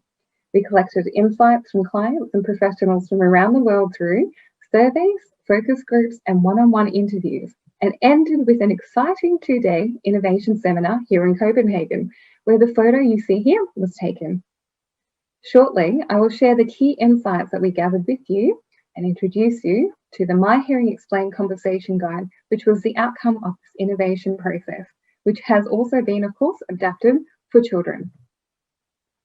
This is a brief snapshot of the IDA resources for person-centered care. This includes clinical tools for understanding client motivation, involving communication partners, goal setting, managing tinnitus, and more. Telehealth tools to extend patient care. They can be sent to your clients to complete outside of the appointment, saving time and extending your care. Professional development tools to help encourage reflection, critical thinking, and planning for the future, and an introduction to the collection of ethnographic videos, offering patient-client insights and a unique perspective on counselling. Academic resources that include 9 modules to support lecturers and supervisors as they prepare students to work with individuals and families with hearing loss. The course focuses on putting the client perspective front and centre and provides ready-made lesson plans, videos, handouts, and an instructor's guide to help educators introduce the principles of person-centered care into their current curricula. This table lists a set of conversation tools organised by age group. The paediatric tools are designed to create a comfortable environment wherein children and young people are invited to express their views, describe their lives, and therefore understand their experiences. How does the clinician help build common ground? These tools provide a means to do so. As the child shares his or her thoughts and feelings, the clinician learns about what really matters to the child and earns a child's trust. At the end of 2020, IDA Institute launched My Hearing Explained for Children, which can be used for the parent, child, or teen versions, and this is the tool that I will describe and demonstrate today. Now we'll explore the traditional approach to explaining a person's hearing. Before we move on though, think for a moment about how do you currently assess children and families' understanding of their hearing loss? How do you know that you are effective? So with those reflections in mind, let's now watch a short video in which different people will explain, and the communication partners as well, how well that they were able to understand their hearing based on the hearing care professional explanation using the audiogram. IDA Institute is well known for our anthropological approach and use of ethnographic videos that depict real-life situations at the clinic or in the homes of persons with hearing loss. Ethnographic videos give us a unique insight into audiological practice or the challenges hearing impaired individuals face in their daily lives. And this gives us a chance to reflect on situations that exist in the real world. In these films, you will see patients reflect on their hearing loss in a way that's often uncommon during a typical consultation session. The films offer a valuable peek into the patient's perspectives on their hearing loss. So when we watch the videos, it's important to keep in mind that it's not our intention to be critical towards the audiologists, the patients, or the families, but it is our intention to help hearing care professionals reflect on their own clinical practice and to become more person-centered. So as you watch this video, think about these questions. What struck you as you watched this video? And what role would a hearing care professional play in the journey of this person with hearing difficulties? When I was 21, I served as a camp counselor in Rhode Island, and this is when I was telling you I had a revelation. I was watching all the kids that I oversaw and seeing how they interacted with each other, and they were close to each other, and they were splashing around in the water and having a wonderful time. And I realized that I never did that as a kid. I spent a lot of time by myself in the woods with my dog, and so it was a very difficult summer. I was 21, 22, and every day I would just relive my childhood and how I didn't have those experiences. And so then I gathered up my courage and I said, you have to face this. You have to wear your hearing aids. You have to tell people you wear hearing aids. You have to be confident but at that point I didn't have much energy left. And so, and that's when I entered I started to become a little depressed. And my audiologist at the time, she said, this is normal. A lot of people who have hearing loss get to a point in their lives when they do come to these realizations that they've missed a lot, that it takes a lot of energy to hear all the time, and that they just tend to interact. As I was telling you, I think people with a hearing loss interact a little bit differently than normal hearing people. I started to stay home and stay in my room and not socialize, and I was tired of constantly making that effort, constantly trying to hear, constantly trying to be like everybody else when I wasn't like everybody else. And so then I had severe depression, and I withdrew from college, from my university, I sat out half of a semester. I don't think, and perhaps my parents will say different, I don't think we ever sat down and had a conversation as a family. Kathleen has a hearing loss. Here are some things, here are some ground rules that we're going to have so that she can be included. For example, I remember growing up at the kitchen table when we were eating dinner, and I have two older sisters and my parents, so there's 5 of us. And I remember sitting at the kitchen table and just everybody's talking. My family is Irish Catholic, talking about religion and politics, and I couldn't hear everything always. Everybody's talking. So I would get up from the kitchen table and leave and go back to my room and read a book or just be sad because I was tired. I couldn't hear anything, and it's almost like I felt I didn't have a chance to talk. But there's also the flip side is that I also could have maybe stood up and said, hey, wait a minute, guys, I have something to say. But I tended not to do that. Their approach was to treat me like a normal person, even though I had a disability, a documented disability. And, but it wasn't out of neglect or anything. I think that was just, you can do, their attitude was, you can do whatever you want to do. The hearing problem is not going to stop you. Just go do what you want to do. And, but on the other hand, I never talked to my sisters. I never talked to my mother or father about, the frustrations that I had because I had to deal with it. I had to just be normal. Yeah. The approach that we took was to just deal with it. Mm-hmm. And so, I was noticing. You were the one that said we'll just deal with it, and we followed along. Right, and and that we didn't talk that much about feelings, and because one of my coping mechanisms was to leave the kitchen table and go back in my room and be by myself. Yeah, and so, and I think, I just didn't know how to talk about it, and I certainly wasn't going to talk about it because. I didn't want to be different. She did not want to be different. And it was only when she got older and in high school that it became clear to us that when we were all sitting around the dinner table after dinner and talking and carrying on, that you would notice after a bit that Kathleen was gone.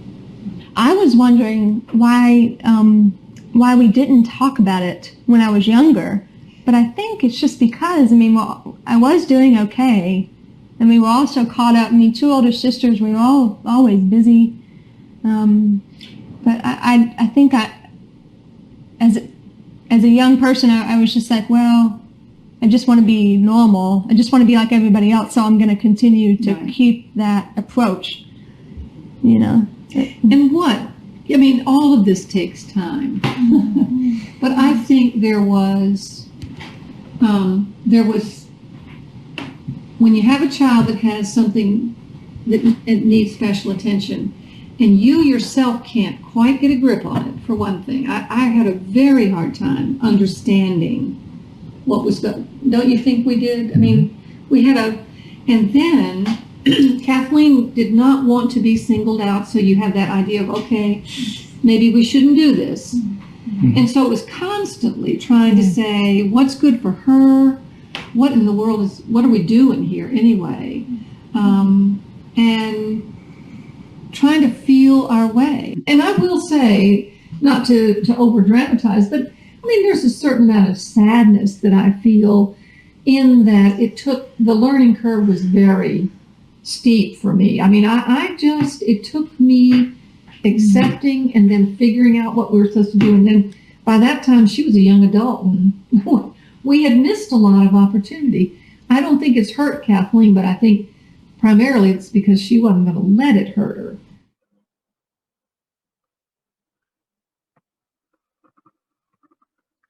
So did anything surprise you about these perspectives and experiences? And if so, what was it? If we had been together physically right now, I would have asked you to share your thoughts with me, but as it is, I will share a few of the things that stand out to me in these reflections. First of all, I think it becomes very clear that one's life does not fit all. Some people appreciate having their hearing and test results explained in a more detailed-based way with the audiogram. Others do not feel capable of understanding what's being explained, while yet others are simply not interested in the details and just want to know what can be done about it if the test shows they have a hearing loss. Secondly, as we saw in the last clip with the with the mother and daughter, not everyone is courageous enough to speak up and say that they do not understand. So they feel it's embarrassing and will rather go without an explanation than admit that they don't get it.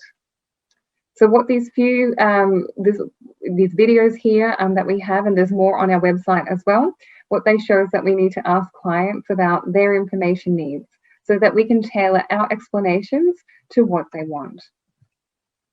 As mentioned before, we collected feedback on the effectiveness of the audiogram as a means to explain someone's hearing and test results via surveys and in focus groups and interviews. A comment from one of the patients that they couldn't remember what their audiologist told them at the appointment is more common than we think. And recent research found that as many as 43.4% of patients could not remember whether the audiologist had even discussed their degree of hearing loss. So it seems the stress and newness of the situation may reduce a patient's ability to follow and retain information from their appointment. On this slide, you can see the response of 67 patients to the question, how well were you able to understand the explanation of your hearing test results? As you can see, the average score was 6 out of 10, with 0 being no understanding at all to 10 being complete understanding. So this means that the average patient only understood just over half of what was being explained to them about the status of their hearing. And in response to the question, how well were you able to describe what you learned from your hearing care professional and their recommendations to your family members and friends, the average response was 5 out of 10. This shows us that there's a clear room for improvement. Some comments from the survey included this was handled very poorly, hearing aids are out for me and I was a poor candidate for a CI. To me, that meant goodbye because no further advice was presented. They really didn't explain or describe, and I didn't know what I should ask. I learned more from support groups than professionals. I often feel like just another ear to them. If you look at research about typical audiology appointments and how results are communicated, it was found that communication is too complex and too technical. The diagnosis and management takes more or less 30 minutes. Clinicians talk significantly more in this phase than the client or their companion. The counselling focused on the hearing aids. There is a little emphasis on explaining the diagnosis or rehab option. So, thinking now about the principles of PCC as described here, let's take a moment to reflect about how the audiogram is scoring as a counselling tool. In your own mind, evaluate on a scale of 0 to 10. To what extent does the audiogram help us to express empathy, to actively listen, to set shared goals and make joint decisions, to help us to involve friends and family in a meaningful way, to facilitate understanding of people's individual preferences and needs around their communication, and to help us have open-ended or reflective conversations about their hearing and the journey ahead. The audiogram is no doubt an indispensable tool to measure and document a person's hearing loss, but it may in fact not be the best communication tool to help people understand it, including children and their families. Increasingly, different models of centeredness are being used to describe the focus of healthcare, and we will briefly review person-centered, family-centered, and child-centered care models in healthcare. We'll also consider answers to this overarching question. What does it mean to be person-centered in pediatrics? And what is the role of the hearing care professional? So here are 4 models of care: person-centered care, patient-centered care, family-centered care, and child-centered care. At the IDA Institute, we use the following definition of person-centered care. Person-centered care ensures people are equal and active participants and partners in the management of their hearing difficulties. Designed around the individual, PCC focuses on and is respectful to people's preferences, involves family and other communication partners, and includes shared decision-making and goal setting. Morgan and Yoder offer this definition for person-centered care: a holistic approach to delivering care that is respectful and individualized, allowing negotiation of care and offering choice through a therapeutic relationship, where persons are empowered to be involved in health decisions at whatever level is desired by that individual who is receiving the care. The terms person-centered and patient-centered are often considered to be near synonyms. So the person-centered care core principles. These rights reflect on an equal exchange of views, sharing power for the common purpose of the patient's best interest and respect for the patient autonomy. Important to our consideration of the pediatric patient, the term person-centered care typically refers to adults, not children. Family-centered care is described as a way of caring for children and their families that ensures healthcare is planned around the whole family. In a family-centered approach, all family members are recognised as care recipients and active members. Very similar to person or patient-centered care, family-centered care values information sharing, respect for diversity and cultural beliefs, partnership and collaboration, negotiation, and care in the context of family and community. Although routinely cited in mission statements, family-centered care is often misunderstood and unevenly executed. Generally, healthcare providers working within the family-centered care model strive to collaborate with the family unit, which implies the inclusion of the pediatric patient, but in reality, usually focus only on the parents. So the child as person is not actively recognised. It also does not take into account older children's growing capacity for independent decision-making, right to privacy, and the opportunity for active engagement. So attempts to reframe family-centered care include name changes, family and child-centered care to indicate both family and child are visible and forefront and equal in care, and patient and family-centered care, which is intended to emphasise the importance of engaging family and the patient in a developmentally supportive manner. Over the past decade, the concept of child-centered care has been gaining support as an alternative approach, but the meanings of this concept are not fully described in current literature. Although nurses and other providers of inpatient hospital care consider the term relatively new, child-centeredness is in fact standard practice for professionals who work one-on-one with children, such as speech-language pathologists and hearing therapists. Family is certainly included in the treatment plans, but the centre of care is always the child. Healthcare providers who are person-centred with children typically engage with children's expertise about their own lives, explore the children's understanding, and develop resources to engage with even the youngest children beyond conventional assessments. Although not intentionally, family-centred care can result in the child or young person having a more passive role than their parents, even when their more active engagement could be possible. By school age, children have an emerging capacity for logical thought and understanding others' perspectives. Developmentally, children want to develop competence and participate in decision-making. And when children's preferences for inclusion are not met or impeded, they feel powerless and depersonalized. As indicated above, child-centered care does not exclude the family. It does, however, reposition the child from the sidelines to the heart of attention and honours the child's voice. Carter et al. Recognise the inherent tension between the two foci of care. Child-centered care can be considered a further development in the ongoing evolution of family-centered care, or as an extension of the concept of family-centered care. The difference is one of emphasis and reflects the extent to which children's concerns are evidenced in the organisation of care. However, neither approach can exclude the other, because child-centered care must take into account the social context in which children live, and family-centered care must have the health of children as a central concern.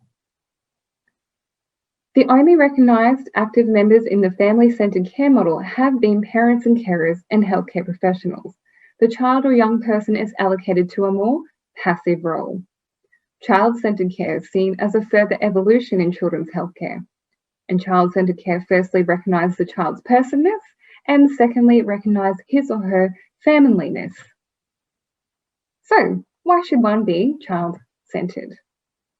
The emerging literature on child-centered care identifies its starting point with the 1989 United Nations Convention on the Rights of the Child, which clearly states that the right of every child to self-determination, dignity, respect, non-interference, and the right to make informed decisions. Underlying this set of rights, as applied to healthcare, are these principles. The child is seen as an active agent and a reliable reporter of his or her life. The child is to be an active participant in the healthcare partnership, and care will consider the whole child as well as the entire family. And care includes a smooth transition in adult services.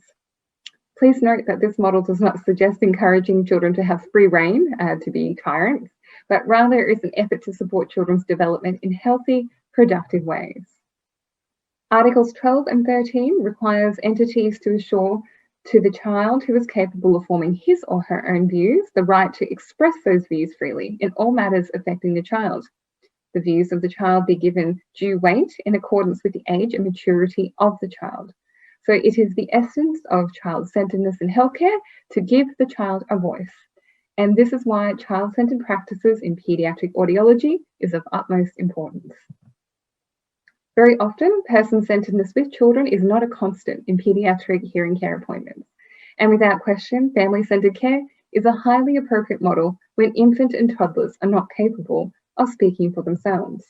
So we propose this approach and the following models when using My Hearing Explained for children. A graduating blending of family and child-centered care that becomes appropriate as children develop skills in self-expression from ages 3 to 12. When approaching young personhood, plan the transitions accordingly. For further reading, we recommend this article. A summary of the possible benefits and role of the clinician. So being child-centered is a natural way to strengthen the child's voice. It benefits the child's personal growth in self-expression, self-awareness, self-acceptance, and self-confidence, and contributes to the development of a self-determined individual. The role of the clinician in this model is to serve as a listening board rather than a professional problem solver. Refrain from dominating the conversation, and if a child indicates a problem, before offering solutions, we should ask exploratory queries such as, what have you tried so far? Or, what would you like to try? Or, do you need any help with that possible solution? So based on all these insights that were gathered during the early phases of the project, we set out to co-create My Hearing Explained with our innovation collaborators. And it's very important to stress that My Hearing Explained is not intended as a replacement for the audiogram, but it is designed as a supplement to it, a conversation guide to help professionals explain a person's hearing loss to them in person-centered ways that are easy to understand and easy to relate to family and friends back home. So here you can see what the guide looks like, and as you can see, it comes in two versions, one for adult care on the left and one for conversations with children with hearing loss and their families on the right. And as you can see, My Hearing Explained can benefit a wide range of professionals involved in the delivery of hearing care, as well as patients of all ages, including children, teens, and adults.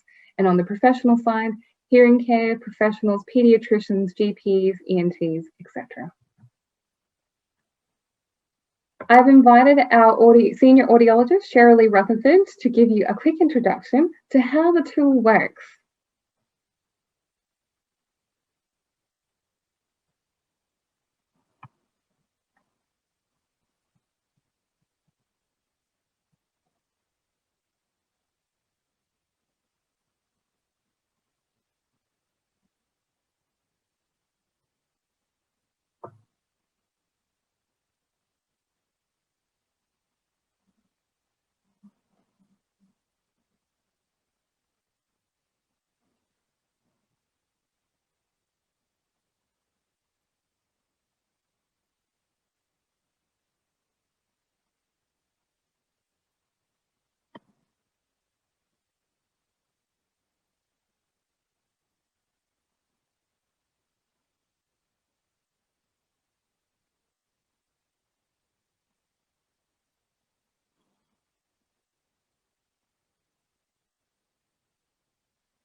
Okay, so thank you to Cher for that explanation.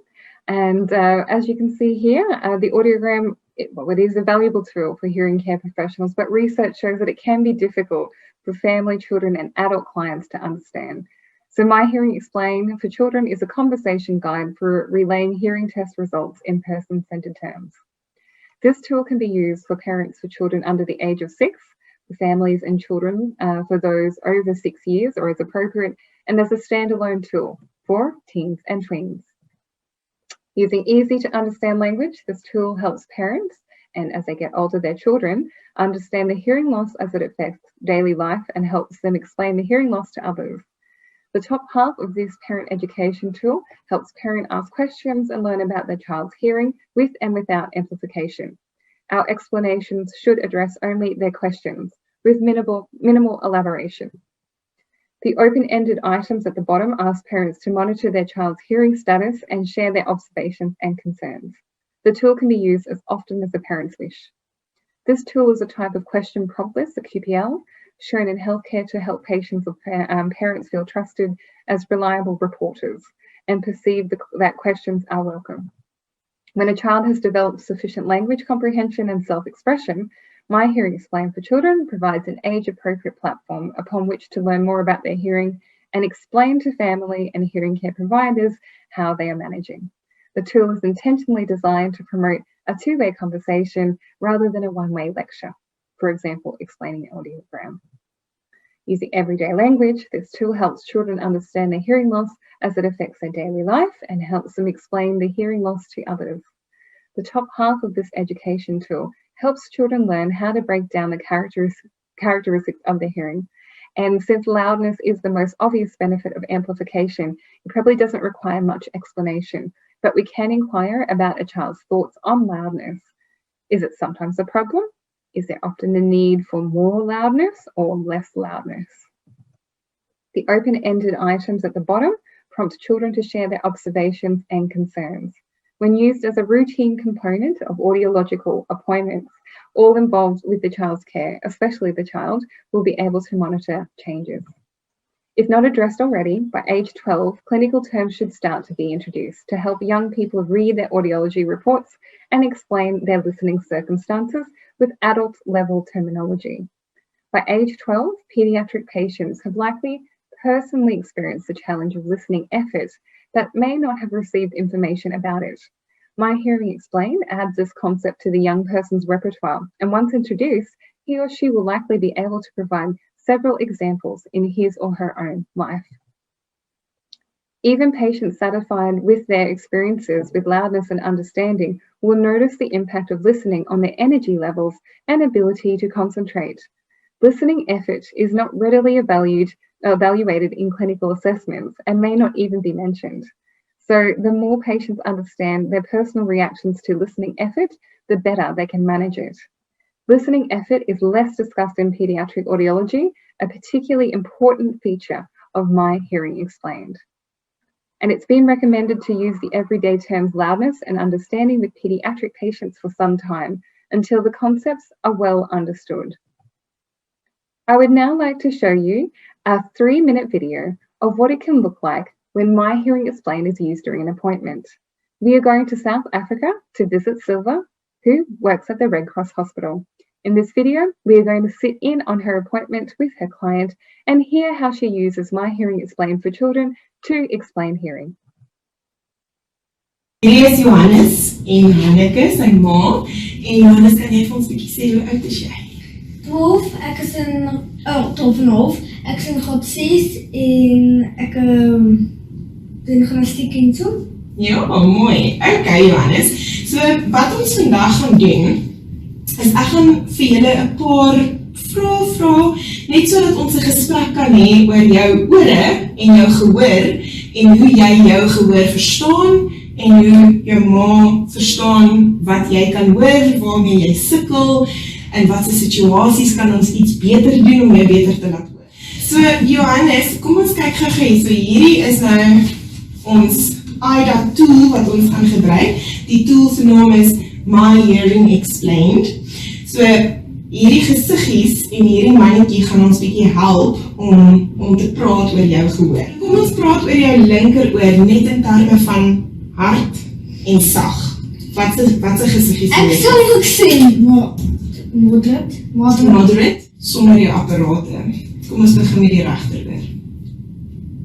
As jy nou nie daai baha van jou, daai addeer van jou aan het nie, hoe verstaan jy mense? Goed, medium of nie so goed? Ek sal sê as iemand agter my praat en ek kan soort van nie uitlei hoe hulle praat nie, dan sal ek sê so. Okay, so is hartseer gesiggie. Okay, en as hulle voor jou staan? As hulle voor my staan, sal ek sê ook moderate. So het jy geweet, mens hoor eintlik met jou brein en nie met jou ore nie? Ja, jou ore stuur net klank deur. Ag Johannes, jy moet 'n audioloog word. Wat jy nou gou vir my as jy nou met een van hierdie moet kies vir jou brein energie aan die einde van die dag. Wat sê jy? Sê nou maar so 'n dag teenoor 'n Saterdag of so, wat jy nie, want 'n skooldag moet jy konsentreer die hele tyd, maar op 'n naweek kan jy chill. Saterdag kan ek net soos So kom ons doen een vir 'n Woensdag en een vir 'n Saterdag. Wat sê jy vir 'n Woensdag? Vir 'n breinmoegheid. Vir 'n Woensdag. Sal ek sê so moderate. Okay, en vir 'n Saterdag? Vir 'n Saterdag sal ek die sê. Ja. Okay. Want ek kan nie so hard te dink en so hard te luister nie. So sê vir my Janus, jy het nou vir my gesê, wat dink jy kan jy vir mense sê om jou te help beter hoor? So wat dink jy kan jy vir jou communication partner, die mense waarmee jy gesprekke voer, wat kan jy vir hulle vra om te doen sodat jy beter kan hoor? As hulle te hard praat, sal ek sê 'n voorstelling met 'n bietjie sagter praat dat ek makliker kan hoor. Dit is nou die einde van ons vraelys. Van ons My Hearing Explain tool. Dit was 'n lekker gesprek wat ons gehad het. Ja. Nee?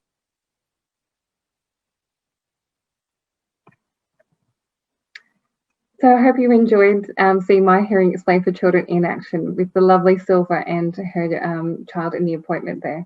So initial research by a renowned hospital in the UK has been conducted, but we also have some other research currently underway with research grants for having a look at how My Hearing Explained for Children can work out in clinics, and we have, hopefully in the future, we'll have a lot more information.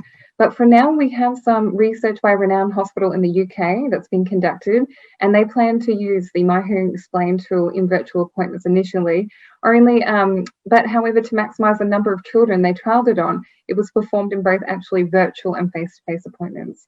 And overall, the tool was used on a total of 24 children, ranging from 1.5 to 17 years of age. The majority of children were in primary and secondary school age range, which is around the ages they found there to be a gap in pre-existing tools. And children had varying degrees and configurations of hearing losses, and approximately 70% of children were consistent hearing aid users. My Hearing Explained was aimed at children to help express their voice.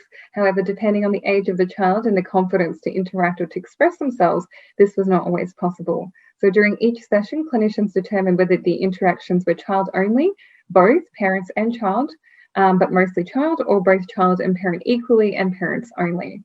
The 0 to 6 years they found to be the parent only for obvious reasons, and there was one case where it involved both the child and parent, with the child being on the older side of the age group. The child was 6 years of age. For the 7 to 12 age group, the majority of the interactions were with the child with some parent support, and for a 13 plus group, again, the majority of interactions were the child only, but with limited parent interaction. Overall, the My Hearing Explained children could be used to obtain a child's voice, more in appointments for children in primary and secondary school, and this is more so for secondary school, which is something that they have observed with watching the virtual appointments already, but with being able to engage with teens more as well. Some of the outcomes. This slide looks at overall how successful the tool was, which was determined by the point of view of the audiologist who took the appointment. For the 0 to age group, they had mixed outcomes with only one successful attempt. For this age group, they didn't have appropriate qualitative tools such as the Peach and Little Ears, which also have age normative value. So this is not a particular cohort that they felt that they were lacking in. But my Hearing Explained tool was felt to be more successful for children 7 years and up, which is very reassuring, as this was the age range that they felt. So there was a gap in appropriate tools to use during their virtual appointments. And generally, it was equally successful for both older age groups. And there were a handful of reasons for attempts being unsuccessful, such as a disengaged parent or child, or children who were unable to express themselves, and certain personality types where they were more combative or felt questions were inappropriate for a person with hearing loss. The advantages of the tool is that it worked well for virtual appointments for children aged 7+, and also the child and parents are engaged.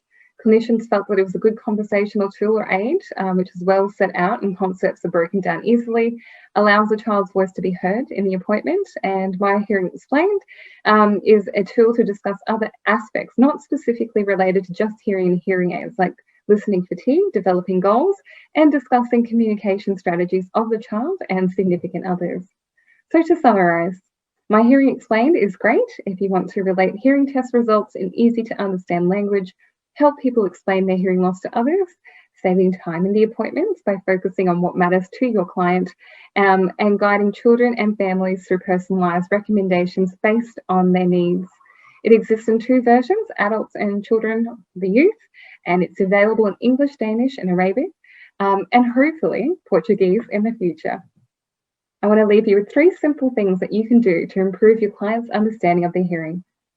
1, ask your clients how much information they would prefer. Some want a lot, others very little. So find out what they want and need and answer clarifying questions if and when these arise. Put yourself in the shoes of your client as you're explaining their results. Bring awareness to how they might perceive your explanation. Try out the My Hearing Explained for Children tool. Practice may not make perfect to begin with, but it can certainly make you can certainly make progress, and please at least give it a try and access our free university course if you'd like more information about extending person-centered care to children and their families.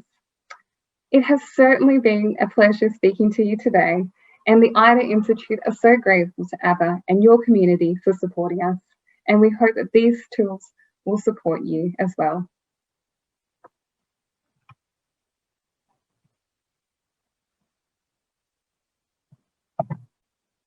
Thank you.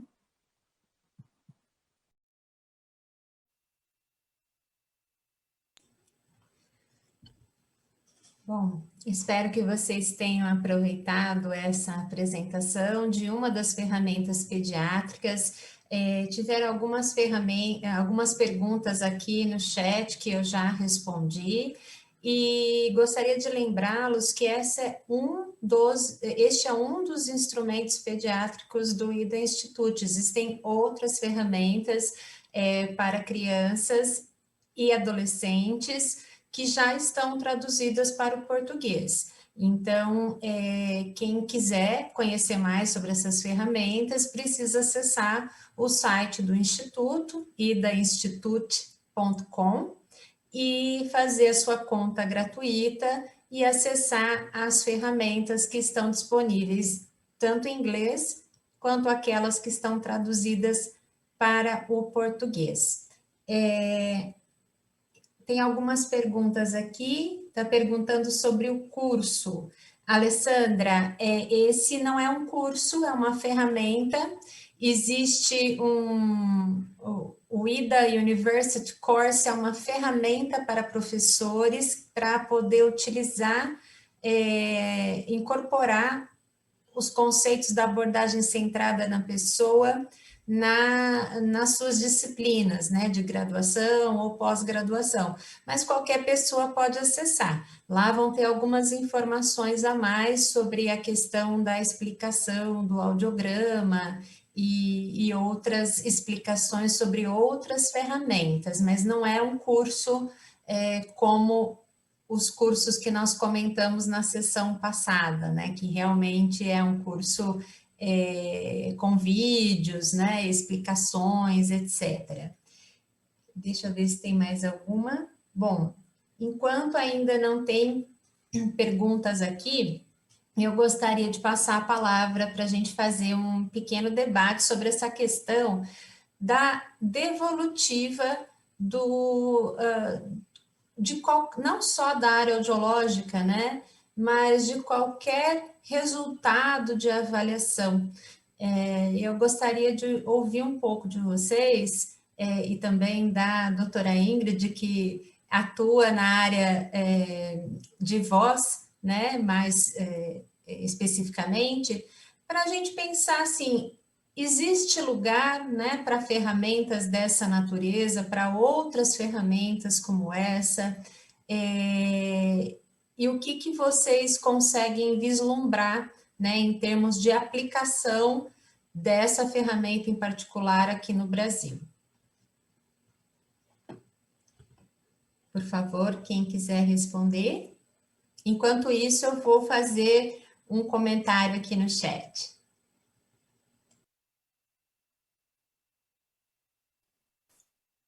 Seria bacana alguém da áudio responder primeiro, depois eu faço os meus pitacos abrangentes, não que eu não seja da áudio, porque trabalhar com processamento auditivo central é fazer exatamente esse link entre a fono e a áudio, né? E é a minha grande paixão. Então, Cris, a palavra é sua. Deixa eu falar. Então, acredito que a questão do retorno sobre o que a gente avalia, os procedimentos que a gente faz no paciente, ao meu ver, é sempre um desafio para o fonoaudiólogo. Isso a gente percebe na área de audição, principalmente quando acompanha o paciente durante anos, ou para fazer uma avaliação de retorno, ou no processo de aparelho de amplificação sonora individual, e a gente acaba se surpreendendo quanto pouco de informação foi retida na devolutiva. Se é um paciente de outro fonoaudiólogo, você corre o risco de achar que alguém não passou as informações necessárias, mas muitas vezes eu já me surpreendi, tipo, eu tenho certeza que eu dei essa informação, que eu expliquei, que eu dei essa devolutiva, e a pergunta veio para mim depois de muitos anos, ou em qualquer momento do processo, né? Então, a forma, assim, acho que essas ferramentas do IDA passam por uma forma muito genuína de orientação que tem a ver com o interesse do próprio paciente, com o interesse da pessoa que pergunta. E direcionar as explicações para isso é fundamental. E aí ter técnicas que nos auxiliam nesse processo, que nos direcionam, que faz com que a gente não se perca do foco, garante que a gente consiga passar as mesmas informações ou até mais, com mais profundidade no decorrer do processo de intervenção auditiva, mas acredito que em qualquer outro processo de reabilitação, mas no processo de intervenção auditiva, acredito que a gente consiga garantir mais a captação dessa informação e a gente passar o que é necessário. Você tem o retorno da compreensão do paciente, tem o retorno do interesse, e já está mais que aprendido por nós, né, que ensina, inclusive, alunos, não só no lidar do paciente, que no fundo a gente só aprende o que é significativo, o que tem interesse e que a gente precisa para ter informações, combinar com o repertório que a gente já tem. Então, acho que isso que a gente faz com os estudantes em sala de aula e trabalhar de uma outra abordagem aí com os pacientes, com as pessoas que atendem, faz com que a gente tenha muito mais envolvimento nesse processo, tenha realmente essa sensação de escuta e retorno para o paciente e que vai ser essencial. Bem, passo a palavra para as minhas colegas para ver o que elas consideram diferente ou parecido comigo. Obrigada, Débora. Eu vou pedir licença só para fazer um comentário que eu acho que é muito importante, ficar bem claro que essa ferramenta, ela é um guia de conversação, né? Ela não é um script que você vá decorar, né? Ela é um guia, uma diretriz para ajudar a comunicar os resultados, principalmente do audiograma, né, de uma outra forma. E não é uma ferramenta com a proposta de substituir o audiograma. Acho que tem que ficar muito claro, né? O audiograma, enquanto instrumento do clínico, ele é fundamental, nós vamos continuar usando, não é essa a proposta, mas é você conseguir traduzir, né, a informação de uma forma mais palatável. Acho que a doutora Adriane queria fazer um comentário, desculpe eu interromper, mas eu acho super importante que ninguém saia daqui, né, achando que a gente vai rasgar os nossos audiogramas. A minha experiência é bem parecida com a experiência da doutora Cristiane, né? E assistindo esses vídeos, né, todos do IDA Institute, eu fiquei pensando quanto eles vão ser úteis para esse processo de conversar com o paciente sobre os resultados da avaliação e sobre todos os processos que vêm a partir daí. Pensando principalmente na questão do uso das perguntas abertas, da escuta ativa, e acredito que a questão do compartilhamento de decisões é muito importante, porque para que o paciente possa participar do que vai ser feito com ele a partir da avaliação audiológica, de todas essas etapas, né, que existem no programa inspirado pelo IDA, vai permitir com que ele consiga entender melhor, né, todo esse processo de avaliação, de diagnóstico, de reabilitação, e a partir disso ele possa construir junto com a gente o que vai ser feito depois, né, e se compartilhar a decisão e não ficar somente aquilo do fonoaudiólogo falar o tempo inteiro, de passar o seu conhecimento, mas que ele consiga entender o que o paciente compreendeu a partir daí para poder compartilhar com esse paciente o que vai ser feito no futuro, né, ou da criança, né, compartilhar com a família ou com o paciente adulto, idoso, o que vai ser feito a partir daí. Então, acho que passa por todo esse processo de compreender o que significou essa avaliação auditiva e o que vai ser tomado de decisão a partir daí. Muito bem, doutora Ingrid. Perfeito. Enquanto vocês falavam aqui, eu lembrava do John Medina, que é um neurocientista que tem vários estudos escritos de uma maneira muito palatável, né, com essa preocupação de que as pessoas entendam o que a neurociência nos ensina. E num dos estudos ele mostra que as pessoas, em média, retêm 90% da informação, aliás, elas esquecem 90% da informação 30 dias após uma aula. E há anos, muitos anos atrás, quando, nossa, não vou nem dizer quantas décadas, né, quando eu ainda trabalhava na reabilitação de pacientes de cirurgia de cabeça e pescoço e laringectomizados, nós fizemos uma pesquisa, onde nós pegamos os pacientes laringectomizados que tinham vindo pela primeira vez e estavam lá ainda aprendendo a lidar com traqueostoma, não tinham a fala esofágica ou traqueosofágica ainda, naquele drama.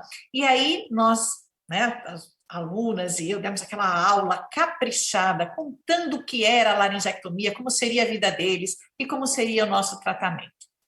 No final, fizemos um questionário para que eles respondessem e a gente aferisse o quanto eles tinham aprendido. Um mês depois, fizemos exatamente o mesmo questionário e ficamos chocadas com, né, o quanto eles perderam de informações relevantes. E como variava o que as pessoas lembravam. Não é que todo mundo esqueceu a mesma coisa, porque o paciente ele consegue absorver parte daquilo que faz mais conexão com ele, né? E pensando nisso, né, e aí a gente vai atrás aí das informações, o que eu posso fazer diferente? O quanto a gente precisa ouvir o paciente para poder entregar para ele a informação que ele precisa ouvir. E aí muitas pessoas pensam assim, nossa, mas isso vai fazer minha sessão demorar muito mais tempo. E eu não me esqueço, né, quando comecei a participar dessas reuniões, da doutora Débora comentando a questão da eficácia. Né? A gente viu um vídeo que comenta exatamente isso. Uma sessão com toda essa abordagem centrada no paciente leva alguns minutos, muito poucos minutos a mais do que uma sessão protocolar. Então, vale a pena a gente considerar em qualquer área da nossa atuação esse cuidado, compreender o que o paciente nos traz, o que ele precisa ouvir. E aí o David Rock, que é o pai da neuroliderança, que fez aí toda uma adaptação dos conhecimentos da neurociência para um contexto mais empresarial, mais de liderança, ele diz que a gente não deve dizer ao outro o que fazer. Nós precisamos ensiná-lo a pensar. E eu vejo as ferramentas do IDA muito nesse caminho, de ajudar a ensinar o outro a pensar sobre aquilo que está acontecendo com ele e compartilhar conosco como ele deseja ser tratado. E aí a gente pega as nossas ferramentas na prateleira e adaptamos ao cardápio que a pessoa quer degustar. Então eu enxergo uma abertura para todas as nossas áreas de atuação. E fico muito feliz de fazermos parte agora aí desse atendimento que tem por objetivo tornar aí esse contato humano mais acessível, democrático e realmente centrado naquilo que a pessoa precisa. Muito obrigada, doutora Ingrid, doutora Cristiane, doutora Adriane. Eu acho que a gente pode encaminhar aqui para o encerramento dessa sessão e levar várias mensagens, né, para casa, várias pílulas inspiradoras. A primeira é que tudo existe, né, uma ciência por trás. Você utilizar habilidades de comunicação assertivas, empáticas, centrada na pessoa, não é tudo ou nada, não é uma característica de personalidade, é uma habilidade clínica que, como outras que a gente aprende, né, na nossa profissão, também exige um estudo, né, tem uma técnica por trás, e a gente vai começar, né, errando, não é verdade? No começo não vai ser natural, vai ser difícil, a gente vai ficar estressado, como quando a gente fez uma primeira audiometria, uma primeira avaliação, um primeiro mascaramento e por aí vai, até a hora que isso é engramado, né, na nossa persona profissional e vira na nossa capacidade. E a outra questão é que como é importante essa união, né, que vocês comentaram, como é importante a ABA e a sociedade brasileira estarem junto com o IDA, e como a Nathalie comentou, a Universidade de São Paulo também é a terceira parceira, né, o campus de Bauru aqui, para que a gente consiga levar essas ferramentas para fonoaudiologia, né? Esse é um grande trunfo, vocês ouvem eu falar bastante disso nas nossas reuniões, esse é um trunfo que o Brasil tem, que nós temos essa formação mais integral, mais holística na área dos distúrbios da comunicação, e que isso vai propiciar um salto qualitativo até das próprias ferramentas, né, do IDA. Quem sabe a gente não tem aí minha voz explicada, né, ou outras, minha deglutição explicada, e por aí vai, né, que a gente consegue colocar essa nossa criatividade em prática e realmente estender esse conceito para todo o cuidado fonoaudiológico. Então, nós não temos aqui, olha, o pessoal no chat está agradecendo muito, falando das reflexões que eles agradecem a oportunidade, e eu também agradeço muito todo o esforço e a parceria de vocês para que essa sessão fosse concretizada. E deixo também meu agradecimento especial à equipe do IDA Institute, que esteve todos os momentos, como eu falei anteriormente, junto conosco, mesmo com o fuso horário, trabalhando em diferentes frentes juntamente conosco. Muito obrigada e desejo um bom evento a todos. Obrigada.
Se eles me chamarem de velho?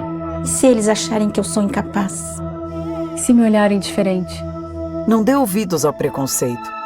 Usar aparelhos auditivos é cuidar da sua saúde, é cuidar de você. Audibel.